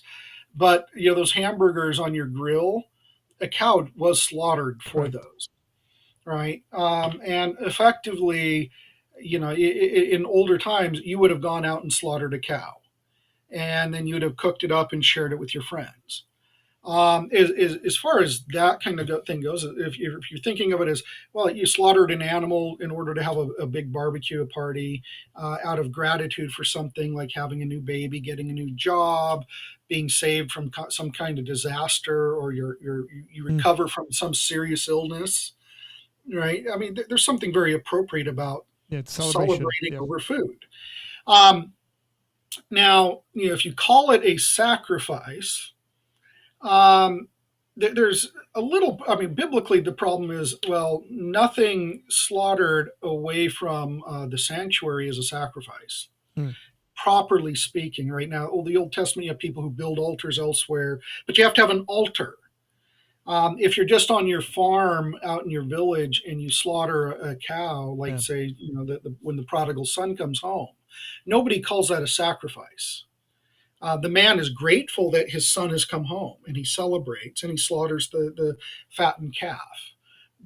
So, what you describe in the Armenian tradition and culture seems to be a lot like what the father of the prodigal son does, or what we would do with a big barbecue to celebrate. The issue is, well, is it properly a sacrifice? Right? Biblically, you have to have a priest, you have to have an altar, Yeah, see, minimum. that's the thing, is that these things do come into the church, and a certain Right. formulation of a Right. blessing that takes place and things of that Right. sort. Yeah. Now, it's a totally other question. Correct. I'd have to give some thought to it theologically as to, is there a sense in which we could refer to that as a sacrifice? But obviously, not one concerned with Yeah. uh, um, sanctifying and Kippura, atonement stuff, not dealing with sin. And that Yeah. is, I think, the Yeah, I key say this issue. because, by the way, it's a major issue for Protestants. Hmm. Like, I'm not just saying this because it's like a fun theological Yeah. kind of. So I'll put it in this context. Suppose you're a believer, and then you get in. Let's just say you're like me. You're the son of the house, right? And then you get in an accident, and then your parents, who aren't believers, Bible believing, but by tradition they do this, and you just like recovered from a sickness or got an accident or something like that, and your parents are like, we have to do this. And now you get issues of conflict, conscience issues. No, I think this Right. is wrong. We shouldn't be sacrificing animals. Even worse, by the way, is this idea of when your neighbor comes to you and gives this to you, or your loved one, family member gives this to you, you're supposed to receive it. Like, you can't reject it, because if you do, it's like extremely offensive. So I'll tell you what happened in my home. I was truly bothered in my conscience as a young Christian if I found out that the food we were just eating was brought to us by a loved one who had done this thing. And so I told my mom, and I took this out of Paul's playbook, don't ask where it came from. So I told my mom, I said, please don't tell me where you're getting the food from, because I won't eat it. I won't touch this stuff, because my conscience is bothered by the fact that people are sacrificing animals. And so I would just stay in ignorance. That way I could eat without being bothered by it. I mean, that's not the only time that food is prepared that way, by the way. So if for all I knew, my mom bought the meat and made the food that day. And so I just didn't ask. Like I just didn't want to know, because it really becomes an issue, because you want to believe the gospel, and you want to be as sensitive culturally, and you want to Yeah. be a good example, but also you don't want to violate your conscience. You don't want to do things that are not scriptural. Like, it becomes a serious issue for those of us who are first generation, like Protestants. It, Right. it there's a conflict there, and then, people try to defend themselves and say, that's not what we're doing. You guys are accusing us incorrectly, from the other side, from the apostolic side. Thank you so much. Like, man, you've like rocked me. Okay. And I'm telling you, I've taught through the book of Hebrews. I've read the book of Hebrews. Like, my Bible is like highlighted as highlighted can be in the book of Hebrews. And because of these themes, right? Because of, hey, this stuff's obsolete, and so on and so forth. The high priesthood, there's so much theological richness in this. But what you did for me is, like, you contextually explained it. And it's phenomenal to me. Now I'm thinking about it. I'm like, it's essentially like, here's a prophetic word, and here's all the reasons why you should listen to this prophetic word, because you're very uncomfortable with this prophetic word. Yeah. And that's phenomenal. I got a question. Now, this is from one of the folks watching. Arnold says, what is Dr. Moser's view on continuity versus discontinuity of the law? Is Hebrews just referring to ritual laws being done away with, or the entire Mosaic system along with its laws? Oh, gosh. Yeah, nice softball question. Yeah. Wow. Well, I mean, as far as Hebrews goes, it's focused on the laws of priesthood, sacrifice, ritual purity. Hmm. We don't really get a lot that addresses other questions. Obviously, Christians have traditionally made distinctions between different kinds of laws in the Old Testament. And of course, in the background of a question like that, you always have the rather confusing things the Apostle Paul says at times. And, the law is good, and then, but yet it has this purpose, and and you can so easily get your mind into pretzels over that. You have subsequent debates within, like, the Reformed tradition and Lutheran traditions about the uses of the law and gospel, and I don't have all those questions ironed out in my own mind. So I'll just stick with what I said on It's Hebrews. interesting that we speak about this in the sense of law, like the law is obsolete or whatever. But I'm looking at Hebrews 8:13 here. He speaks about it in a covenantal sense. Yeah, he talks about covenants and the covenants changing, and it really, his concern is about the fact that when there's a covenant slash will, right, like last will and testament, there's a bit of a play on the words there. That you get a new priesthood, and that one set of laws is obsolete because now you have this new reality. And so he's certainly saying, that the laws governing the temple, the sacrifices, the purity stuff, they've fulfilled their purpose, and it's coming to an end. But he's told you what it what has come in its place that is so much greater and better. But the bigger question of the law, I mean, we would have to look at a number of things. Paul says not just about the law, but about why the Old Testament scriptures were written, right? And he's very clear when he says these things were written for our benefit, upon whom the end of the ages has come. And that there are passages that indicate that, in a very real sense, the whole of the Old Testament was written for New Covenant people, but not necessarily for New Covenant people to do everything that was legislated.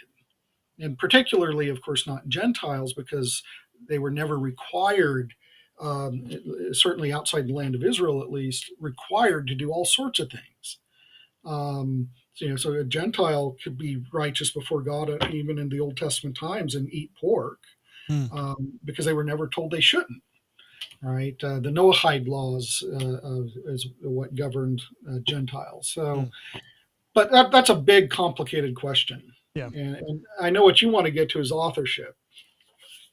Now it's very interesting that you brought this, and you said something that I was like, okay, I want some evidence for this. You said You mentioned the oracle, Yeah. which I think, okay, let's take it. It's there's an oracle, there's a prophetic word that has been said, um, and then you said, there's evidence of this. So you said something along the lines of there's evidence of this oracle or someone being an oracle of this sort that can help us with authorship. Yeah, yeah. So that's recorded in Eusebius and Epiphanius, where they have Hmm. this tradition where they say the Jerusalem church received an oracle from Jesus, instructing them, the believers, to leave Jerusalem and go to flee to Pella in the Decapolis. And so it's in the academic literature. This is referred to as the Pella flight tradition. And I think that the situation Hebrews describes fits very well with that kind of a situation. If you know engage the imagination a little bit and say, okay, if I were a first century Christian Jew who heard this kind of an oracle, what would be the natural objections that I have? What would make me hesitant to leave the Holy Land? What would make me hesitant to abandon the city to destruction? What would make me hesitant to give up the temple and the sacrifices, which were the greatest identity marker of a Jew? You're going to need a substantive, robust theological argument to persuade you that this is okay, that this really Yeah. is from God.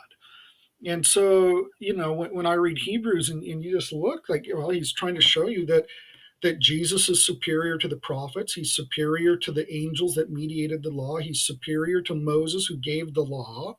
He he is superior to Joshua because Joshua didn't really give the rest. He has a superior priesthood to Aaron, who paid tithes through Abraham in his loins to Melchizedek. Or He Levi, offers yeah, in that sense. Yeah, Aaron, yeah, yeah, Aaron and Levi, that's yeah, what you meant. Levi. Yeah. He offers a better sacrifice in the better sanctuary. Mhm. And then you get this long thing of, and look at all the weird things God has called His people to do by faith. And he selectively highlights very particular things. Offer the better sacrifice like Abel. Listen to the oracle like Noah. Go out like Abraham, looking to a better city to come. And of course, culminating with Moses, bear the reproach of Christ, and Rahab, go outside the camp. And I think this reconstruction makes a lot of sense of a lot of things in Hebrews. Yeah, as before that info, like just reading it, you see those things as just examples. Like he's picking major characters and then he's using them as examples. But when you look at them in that sense, listen to the oracle, go out the city, go out to a different land, like then it becomes so impactful in regards to their situation, which Yes, again gives this whole point of that this is a situational letter. He's right. really encouraging them to get out because it's about to get really, really dangerous. So who would have wrote it? Well, somebody who knows Timothy and Uh huh. somebody associated with the Jerusalem church, right? Those are the Okay. two first criteria. Thirdly, we know that the author is educated. Mm. He writes very good Greek. So he's somebody who comes from socioeconomic means, right? He's not a fisherman. He's somebody who has had the luxury of an education, both obviously a Greek education to write so well and to employ rhetoric so deftly, but also he knows the Old Testament scriptures. Very well. Though he does at one place say, somewhere it is written. And I like that because sometimes I forget where that passage is. And, I was like, well, as it says somewhere in Yeah. Paul. I know it's written, but Yeah. So he doesn't have a perfect memory. But um, so we have somebody who you need to say, okay, does there happen to be anybody in the New Testament, not assuming the author is named, but mm-hmm. if the author is mentioned, do we have somebody who meets these criteria? Now, the fact that he knows Timothy says what we have is somebody in the Pauline circle. And so like I said, when I did my PhD, I deliberately, for methodological reasons, bracketed out the authorship question. I was in the last stretch of writing the dissertation, and I was working on a chapter responding to all the objections to a Jerusalem destination. One of which was people in Jerusalem would not have known Timothy. Mm. Because Timothy's from out in the diaspora, right? And so I went through the book of Acts very carefully to show that Timothy had been to Jerusalem more than once with Paul. So if you pay really close attention to little tiny details, right, you see that Timothy actually accompanied Paul when he went to Jerusalem and probably stayed in the area for the 2 years Paul was imprisoned in Caesarea, um, which is plenty of time to get to know people, right, within the Judean churches. And then you think, okay, so, and another criterion is this person is from Jerusalem, but he's got to be some kind of a leader within the community, but not a first tier leader, because he talks about the leaders of the community who've been imprisoned and some who've been put to death. But yet he speaks as somebody who presumes to have some kind of influence and authority. But he's not one of these first tier leaders. So if you think about what happens when James dies, we know that a number of other early Christians appear to have been arrested from a passage in Josephus, and that they were imprisoned. And so you have this vacuum of leadership. And as I envision it, what happens is there's a vacuum of leadership. A message gets to a member of the Pauline circle who's got connections in Jerusalem and hears about the oracle and the very natural kinds of issues, the objections, and decides to write and address that. Mm. And trying to encourage them, amongst other things, to obey the new leaders who are in place, these newer folks, right? And you think, okay, if we have a letter written in, say, the 60s, um, um, who might fit that profile? Well, as I was going through the book of Acts, looking at every mention of Timothy to try to figure out how many times has he been to Jerusalem, and how long can we say he probably was there. One thing I noticed was he's always hanging out with one other person other than Paul, and it turns out that in fact more often you see him mentioned in relation to one other person rather than Paul, Silas. Mm. And Silas is from Jerusalem. He appears to have been the amanuensis for First Peter. He's mentioned, right, in the longer form of his name, Yeah. Sylvanus. There are actually a couple of verbal connections between First Peter and Hebrews, which is interesting. People sometimes point to a few connections between Hebrews and the Thessalonian letters, where Silas is listed as a co-author. And I think we should take that So seriously. we know he's writing, Yes, or we at least do. involved in some writing of New That's Testament right. documents. Yeah, we know he can write well, right? Yeah. Better than Peter, since So I think and he hangs out with Timothy. He knows Paul, but he hangs out with Timothy a lot. He's from Jerusalem. He's clearly educated, um, and so I just had this kind of aha moment of like, wow, I haven't been thinking about the authorship question on purpose, but I think I just figured it out. It's Silas. And I was confident enough that I named a kid Silas. That's brilliant. I love Yeah, it. It's like, here's how confident I am on this issue. that's It's right.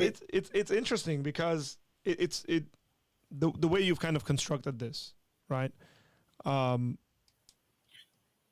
it fits so naturally that he was being sent by Paul to raise up leadership. Like he would have had that sort of authority and leadership where people would have looked at this guy as, hey, this is a disciple of Paul. We're going to respect him. And so if something was written by him, people would Yeah. have paid Well, more attention one to of it. the arguments against Jerusalem is the idea that, well, somebody from the Pauline circle wouldn't have had any respect in Jerusalem. right? And because Mm-hmm. you had the people from James in Galatians, right? And the idea that Yeah. Paul is looked at as dodgy. But even if he's not looked at as dodgy, he's obviously not been in the Jerusalem community, because he has the Damascus Road thing. He's off in Arabia. Then later on you find him traipsing around all through Asia Minor and ends up in Italy, visiting Jerusalem just periodically.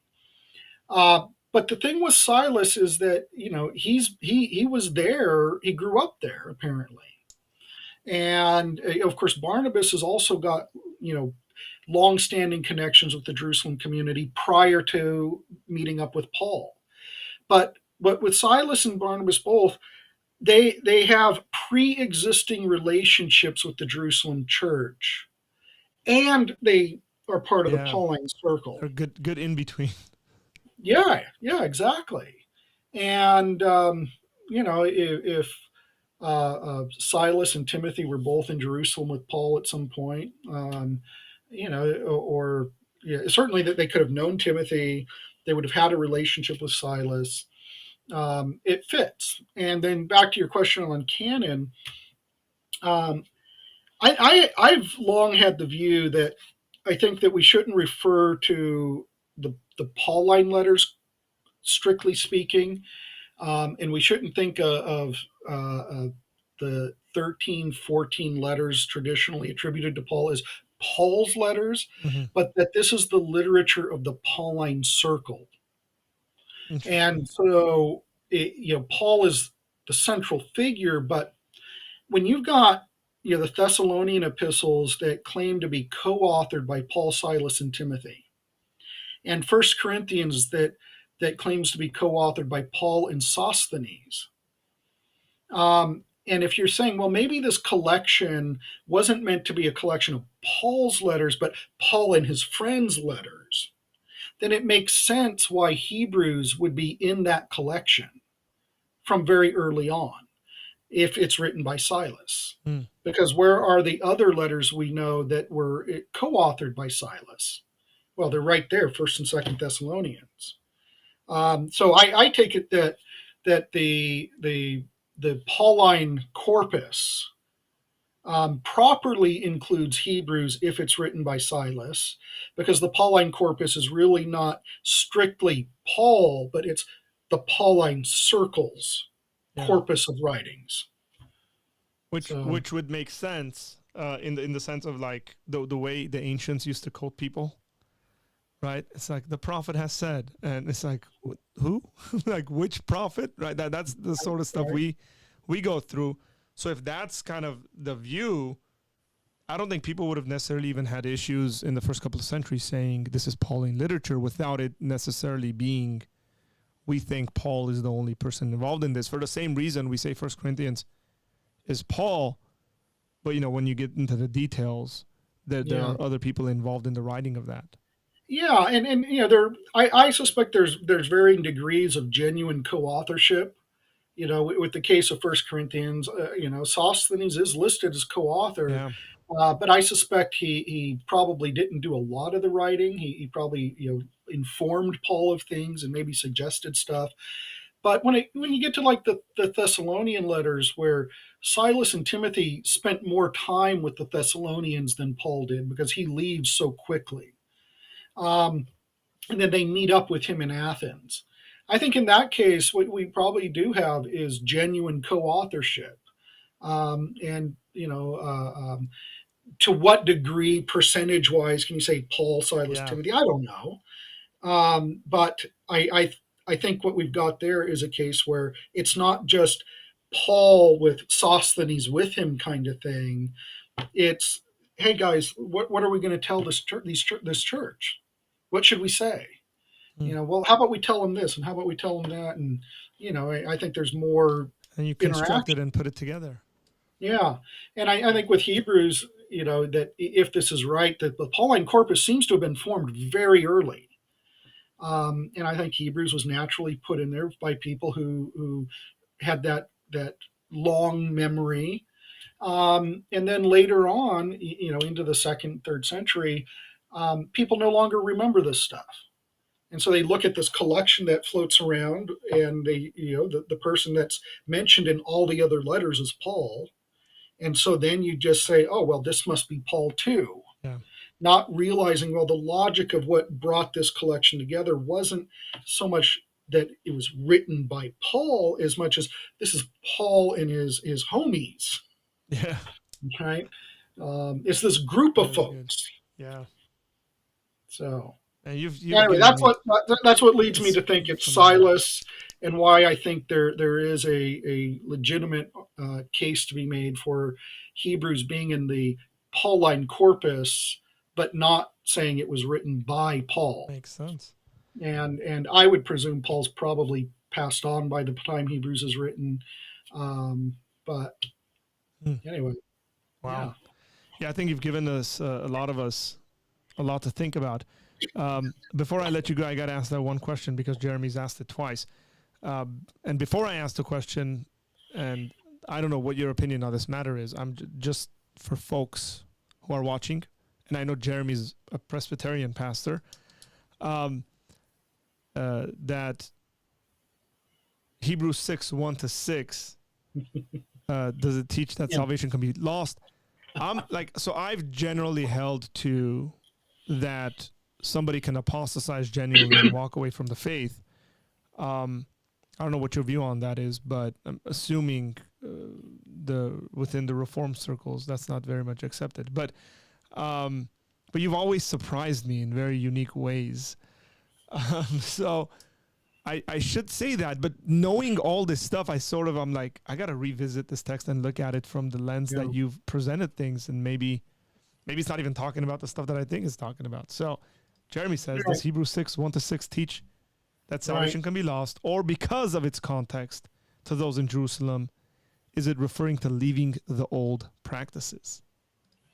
I think what you've got is, I mean, well, in terms of the way the question is assuming, of course, the relatively modern debate about whether you Mm-hmm. can lose your salvation, perseverance of the saints, eternal security, all these things. If I put my theologian hat on, I want to draw a distinction between eternal security and perseverance, and say those are not the same thing. We need to not confuse those. And I would also argue that if you hold to perseverance, you also need a doctrine of apostasy that has some teeth to it. And it doesn't necessarily entail saying that I think a person was genuinely regenerated, then ungenerated, Yeah. justified, and unjustified. And I'm not really sure what it would mean to say somebody was justified, regenerated, and then had that undone. Um, but yeah, so and I'm more favorable to perseverance than I am to eternal security when they're distinguished. I mean, some people, of course, they flatten it, and then we have to say, what do you mean? But the idea is you persevere in faith, right? Now, Hebrews, I think, has to be taken with full seriousness, and the language of Hebrews 6 is pointing to real spiritual experiences. The question is, are these salvific experiences? Correct. But when you get stuff like uh, tasting, being enlightened, tasting the heavenly gift, sharing in the Holy Spirit, tasting the goodness of the Word of God, power of the age to come. Then, if they fall away, you end up crucifying the Son of God again to bring them back.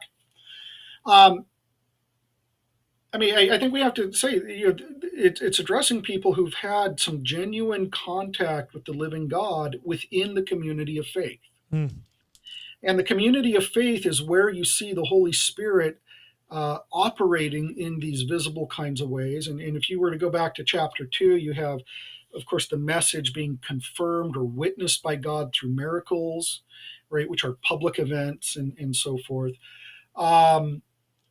So I take it that Hebrews 6 is addressing a community of people who are presumed to be believers, that these are the kinds of things that happen within their community. They have tasted the heavenly gift. They've seen the Holy Spirit at work. But it's not trying to get at the metaphysical question that we moderns have of, Mm, they have saving faith or non-saving faith, were they regenerated or not regenerated? It's just not interested in those things. It's addressing people as members of a community on the basis of what you presume to be true about members of such a community. Just as we do with anybody who falls away, whatever your theology of what happens there, right? Until they fall away, you treat them as like every other Christian yeah. and you hold Hmm. them to account. And that in this particular situation, as I reconstruct it, the author is addressing a group of people who are tempted really to give up the distinctiveness of the Christian confession in order to continue um, worshiping at the temple, and also to protect their homeland and to protect the city and the temple from the Romans. Right? Nationalism is very Yeah. much in the air here. And for the first time in their life, their Jewish identity and their Christian confession, which they have always seen as one contiguous thing, there's now tension between them, right? And they're tempted to give this one up in order to retain this one. Mm, And I think our author is saying, look, your Christian confession has been that Jesus is the Lord at the Lord's right hand. And you need to understand that that entails he is the priest after the order of Melchizedek. And this is where your salvation is found, in the offering he made. And if you give up that Christian confession to side with your family and your friends in all these really understandable ways, right? I mean, yeah, the right. Romans are coming in, and there's going to be war if it hasn't already started, and you want to protect your homeland. It's the promised land given to the patriarchs. This is the holy city, and you want to defend it. You don't want to see God's temple destroyed. Um, and he's saying, look, if you end up choosing between these two things and you give up the Christian confession, there's nothing else left for you in order for you to have your sins forgiven. There's no other none of the sacrifices Mm, at that temple, if you succeed in preserving it, will make you right with God. You would have to crucify Jesus again, and that can't happen. And I just kind of I leave it right there, and I say, that's as far as Hebrews takes us. These are people who've been in the community of faith where God truly acts. They have seen that and tasted it. Um, and if they forsake the community, and of course he talks about that in chapter 10, uh, they give up the confession, then there's nothing left for them. They will have sided with the very folks who originally crucified Jesus. I mean, that's effectively what you're doing, yeah. because you're saying Jesus isn't the Messiah.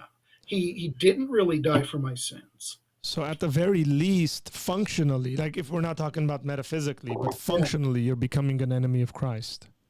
Yes. Yeah. Yeah. And like, And well, I which would explain kind of what he says in verse 9, where it says, though we speak in this way, yet in your case, beloved, we feel sure of better things. right. Or it's like, we think you're going to make the right decision. Yeah. Yeah. Which of course that's a typical. The Reform typically will hunker down Right. on that bit there and say, it's part of the rhetoric that this is the means by which perseverance is achieved.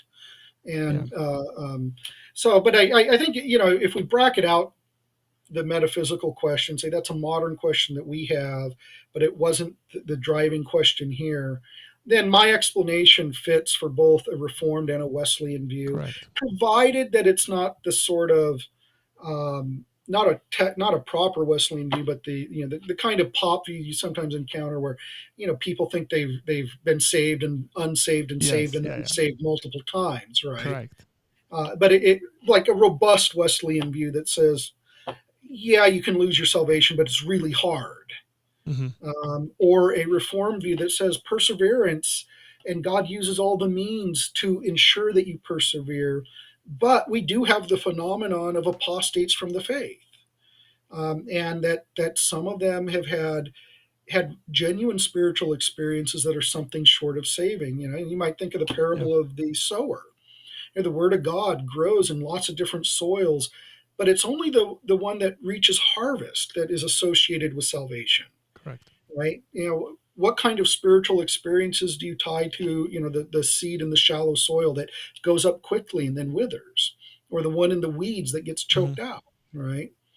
And Calvin himself actually had some room for this too, where I forget the passages offhand, but he'll actually talk a little bit about how there can be these genuine experiences that aren't really going to be quite the same as what the believer who perseveres experiences, but doesn't discount it as fake, or they were Yeah. just phony the whole time.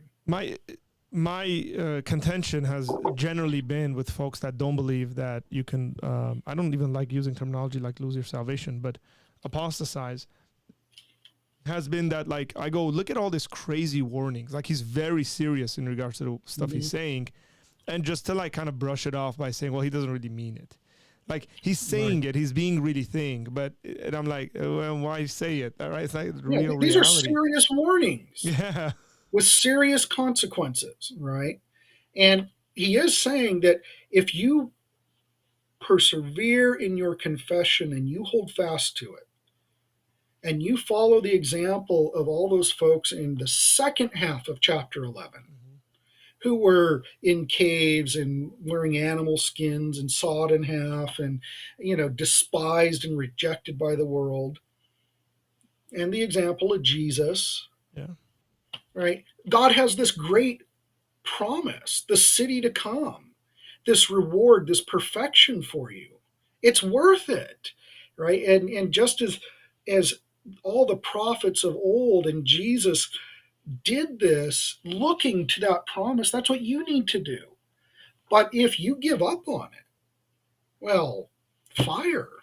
I Yeah, it's mean, bad. it's bad. And I think, however we explain the metaphysics, we have to keep both halves of that in place. A very serious warning to people who have been committed to the Christian faith, have made the Christian confession, and are in danger of giving it up in favor of something else. Mm. And I think in our own day, we could, and I think we'll increasingly see examples where people are going to, they're choosing between, do I hold to the Christian confession or the dictates of the sexual revolution? Correct. Right? The Christian confession, or I think some Christians in Russia right now are facing this, right? Or Russian nationalism. Mm.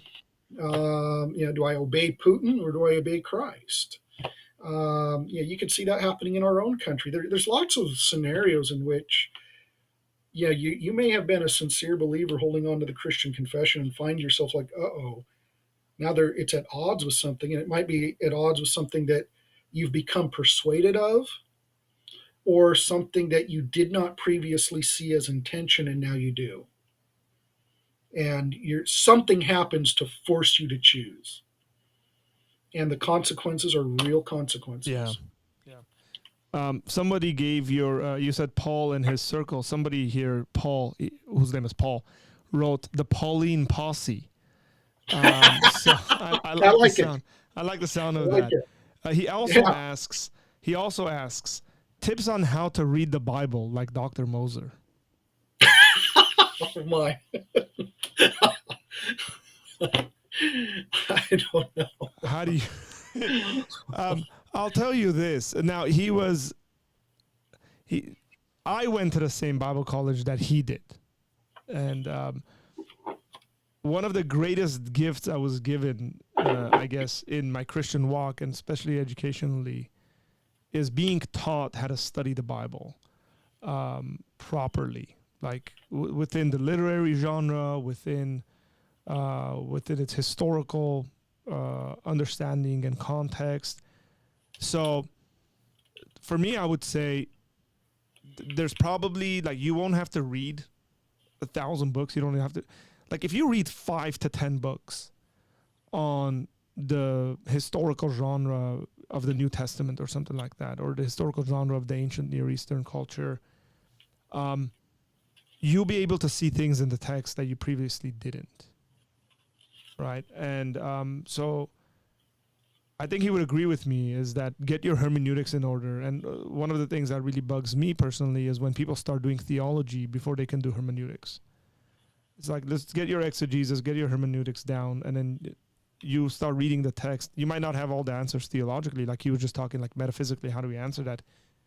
That's a completely different question as to what the text might say in a possible scenario. So if you want to add anything to that, I don't want I to would answer say, you. I mean, the historical cultural context. The more you know, the more you can see in the text. That gets you so far. Mm-hmm. And of course, most of the things we've been talking about today fall under what traditionally is called historical criticism. All right, looking at background, authorship, destination, date kinds of things. Um, and I should just mention in passing that those from Italy send greetings. We didn't get into this, but one of the things I did with all the papyri was show that that is a standard form, a Greek form that you typically refers to people in the named place. Hmm. And we actually have hundreds, literally hundreds of papyri where people are described as being, so and so upon from Oxyrhynchus or Thebes or wherever, and we can show that they are in the named place at the time of writing. Yeah. So, but So what you're so talking for about here is linguistically as well, like Greek yeah, and Hebrew and stuff. but also theologically reading the text and seeing connections between passages. Hmm. I found Irenaeus really helpful, and understanding how the testaments relate to one another, how to read the New Testament, and seeing how how Jesus recapitulates so much of the Old Testament, things that we talked about when we did deification, Yeah. theosis stuff, and how I read the Garden of Eden story and whatnot. So reading church fathers to learn how they classically fit the pieces together, I think is a really helpful thing. And I also think reading some of the reformers, that even if you don't like predestination and stuff, Calvin is got a lot of value as an interpreter. And Mm-hmm. you can quibble with him on lots of things, but one of the things that anybody who starts to seriously read Calvin will be kind of surprised by is, wow, all those things that I associate with Calvinism so rarely show up in his So then writing. Calvin. Um, so you have to go. You can read hundreds of pages and never run into predestination and that kind of stuff. That's there are places where he talks about it, but it's not his Yeah. main thing. Correct. And he's often talking, making connections and uh, um, uh, pointing out nuances in the text that modern scholars will miss. Some of the medievals are actually really good. And seeing the patterns of how they reach certain conclusions based on the biblical text, and then getting to understand how they're reading those texts. Augustine, Yeah. reading the Psalms is as in one sense the Psalms, the laments, the cries, the prayers of God's people, but also it's the total Christ, the head and his body, right? That anyway, lots of stuff about No. Yeah. reading the text in line with the great tradition. I think Peter Lightheart's book Deep Exegesis is very good. He actually will upend some of the stuff we learned in Bible college and does it in a way where I read the first part of his chapter. It's like, there's no way you're going to convince me that's wrong.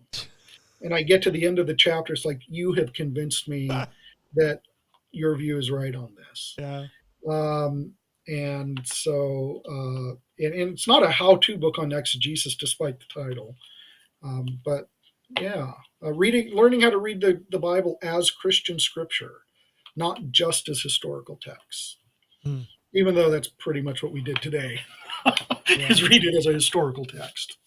Correct, but we put it into the context of Christians trying to deal with their theologically held beliefs from Jewish Christians trying to deal with their theologically held beliefs and how to operate on that when you're being called to abandon all of it, essentially on one side.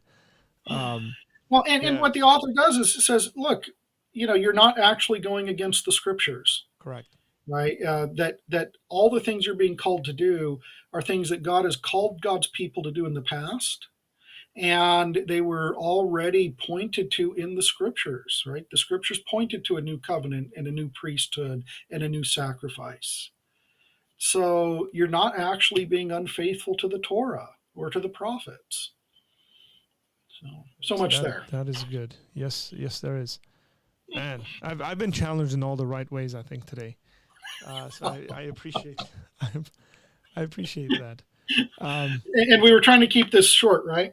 correct. And Nikki here said, and Nikki's a regular listening to us. She said, "Man, I can listen to Dr. Moser for hours and hours and hours on that." Well, if you have me on it, it's always hours and hours, isn't it? But that's the thing, right? Like we sometimes oversimplify some of these things. And we just ask it and we go, no, it can't be that, it can't be this, and then it's this. And then when you start diving into the depths of it, you realize, no, it's neither that nor that. There's something else here that is, or a little bit of both or something like that. Okay, let me ask this before we go. Thoughts on Jesus? Sorry, thoughts on Jews who follow Jesus and have to maintain the Torah. I tell you, that's for today. It seems like it. Yeah. Um, so yeah, we obviously have the Messianic Jewish movement, um, and that raises some interesting questions about how should Christian Jews today relate to the Torah. Practical things like, if you're of Jewish descent and you have a baby boy, do you have him circumcised on the eighth day or not? If you do have him circumcised, is that appropriate or inappropriate? There is a strand in Christian teaching that would say that baptism replaces circumcision in such a way that it would be wrong to circumcise your son, and I think that's a mistake. I'm pretty sure that if Paul had a son, he would have had him circumcised, but not because the circumcision, ensures that the baby boy is saved in our sense, or that it somehow derogates from the work of Christ, but simply because, well, you are literally a descendant of Abraham, and this marks you out as literally a descendant of Abraham. In Romans 4, Paul talks about God's promise to Abraham and relates it to the Gentiles, and the argument is very simplified. In part, it's Abraham had faith, and that was reckoned to him as righteousness. And if Gentiles have faith, that's reckoned to them as righteousness. And there seems to be something appropriate about God reckoning righteousness to both the circumcised and the uncircumcised, who are altogether sons of Abraham. Mm.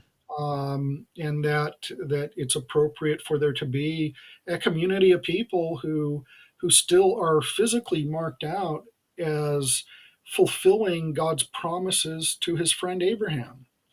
So my view would be that on things like a circumcision, there's an appropriateness. Whether it's required in a strong sense or a weak sense, that's another question. When it gets to things like food laws, certainly Paul makes it clear that people are free to have all sorts of practices and quibbles about food.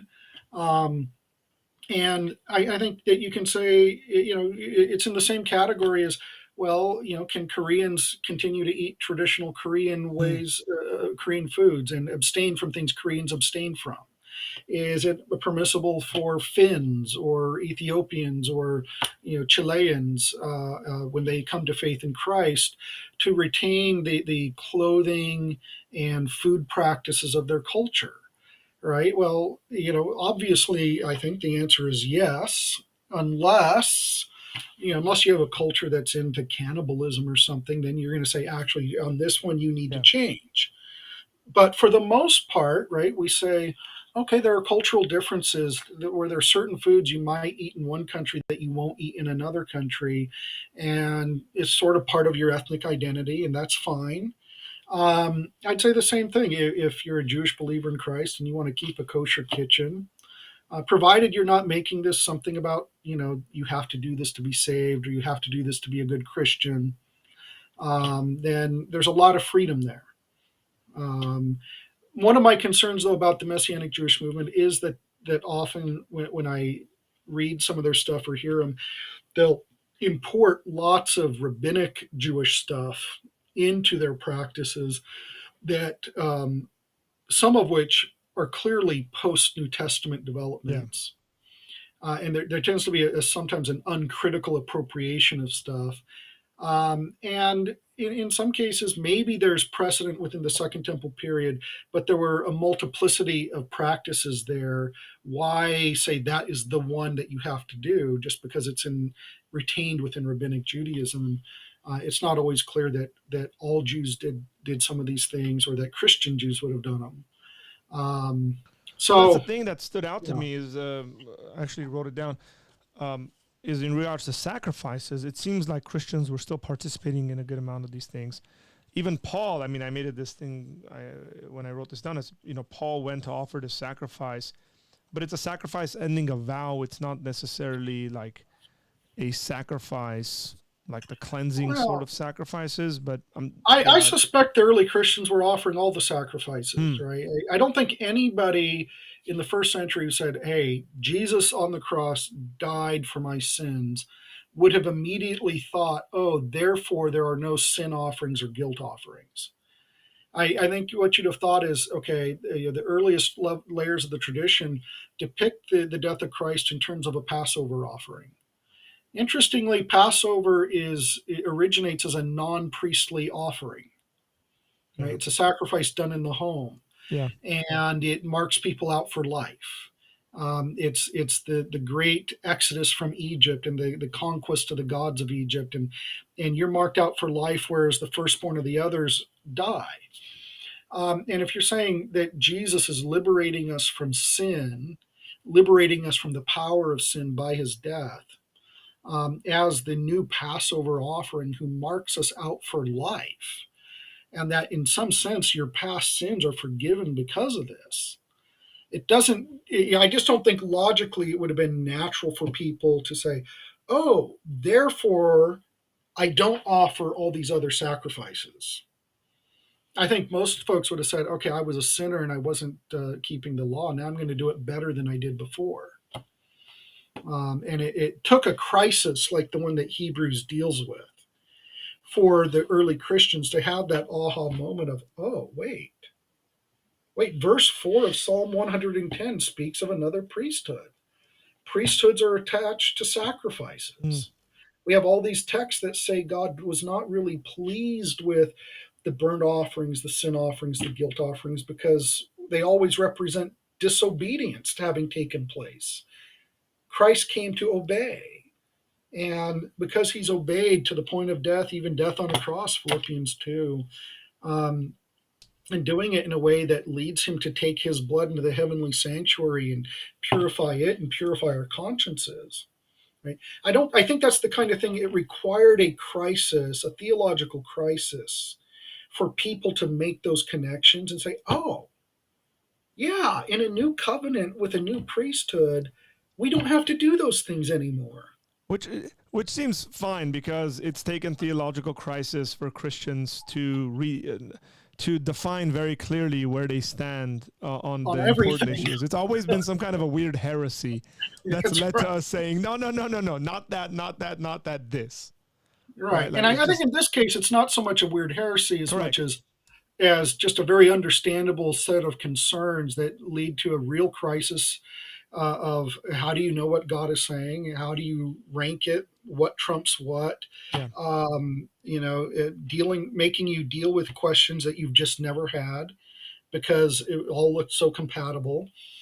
And then afterwards, you realize, wow, theologically, we could have reached this without the crisis, but our eyes weren't open to look at the correct. text that way. Yeah, So, makes sense. Well, I think that's a good note to end on. Why don't you hang on in the call as I say bye to everyone, and then we'll have a little talk.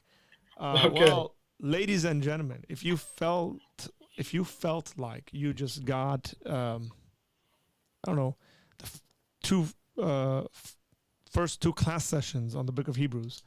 You probably did. And hopefully that has been very beneficial to you, and it'll be beneficial to your own personal Bible study and just understanding the Word of God and properly interpreting it, and then ultimately worshiping God better. That's the goal. That's the heart behind this. I want to thank you guys for being here, joining us. Much appreciated. I want to remind you guys that tomorrow is Friday, and then at 1 o'clock we will have our live Q&A discussing various issues of theology and apologetics and Christianity. With all that said, thanks a lot. God bless you, and I will see you guys tomorrow.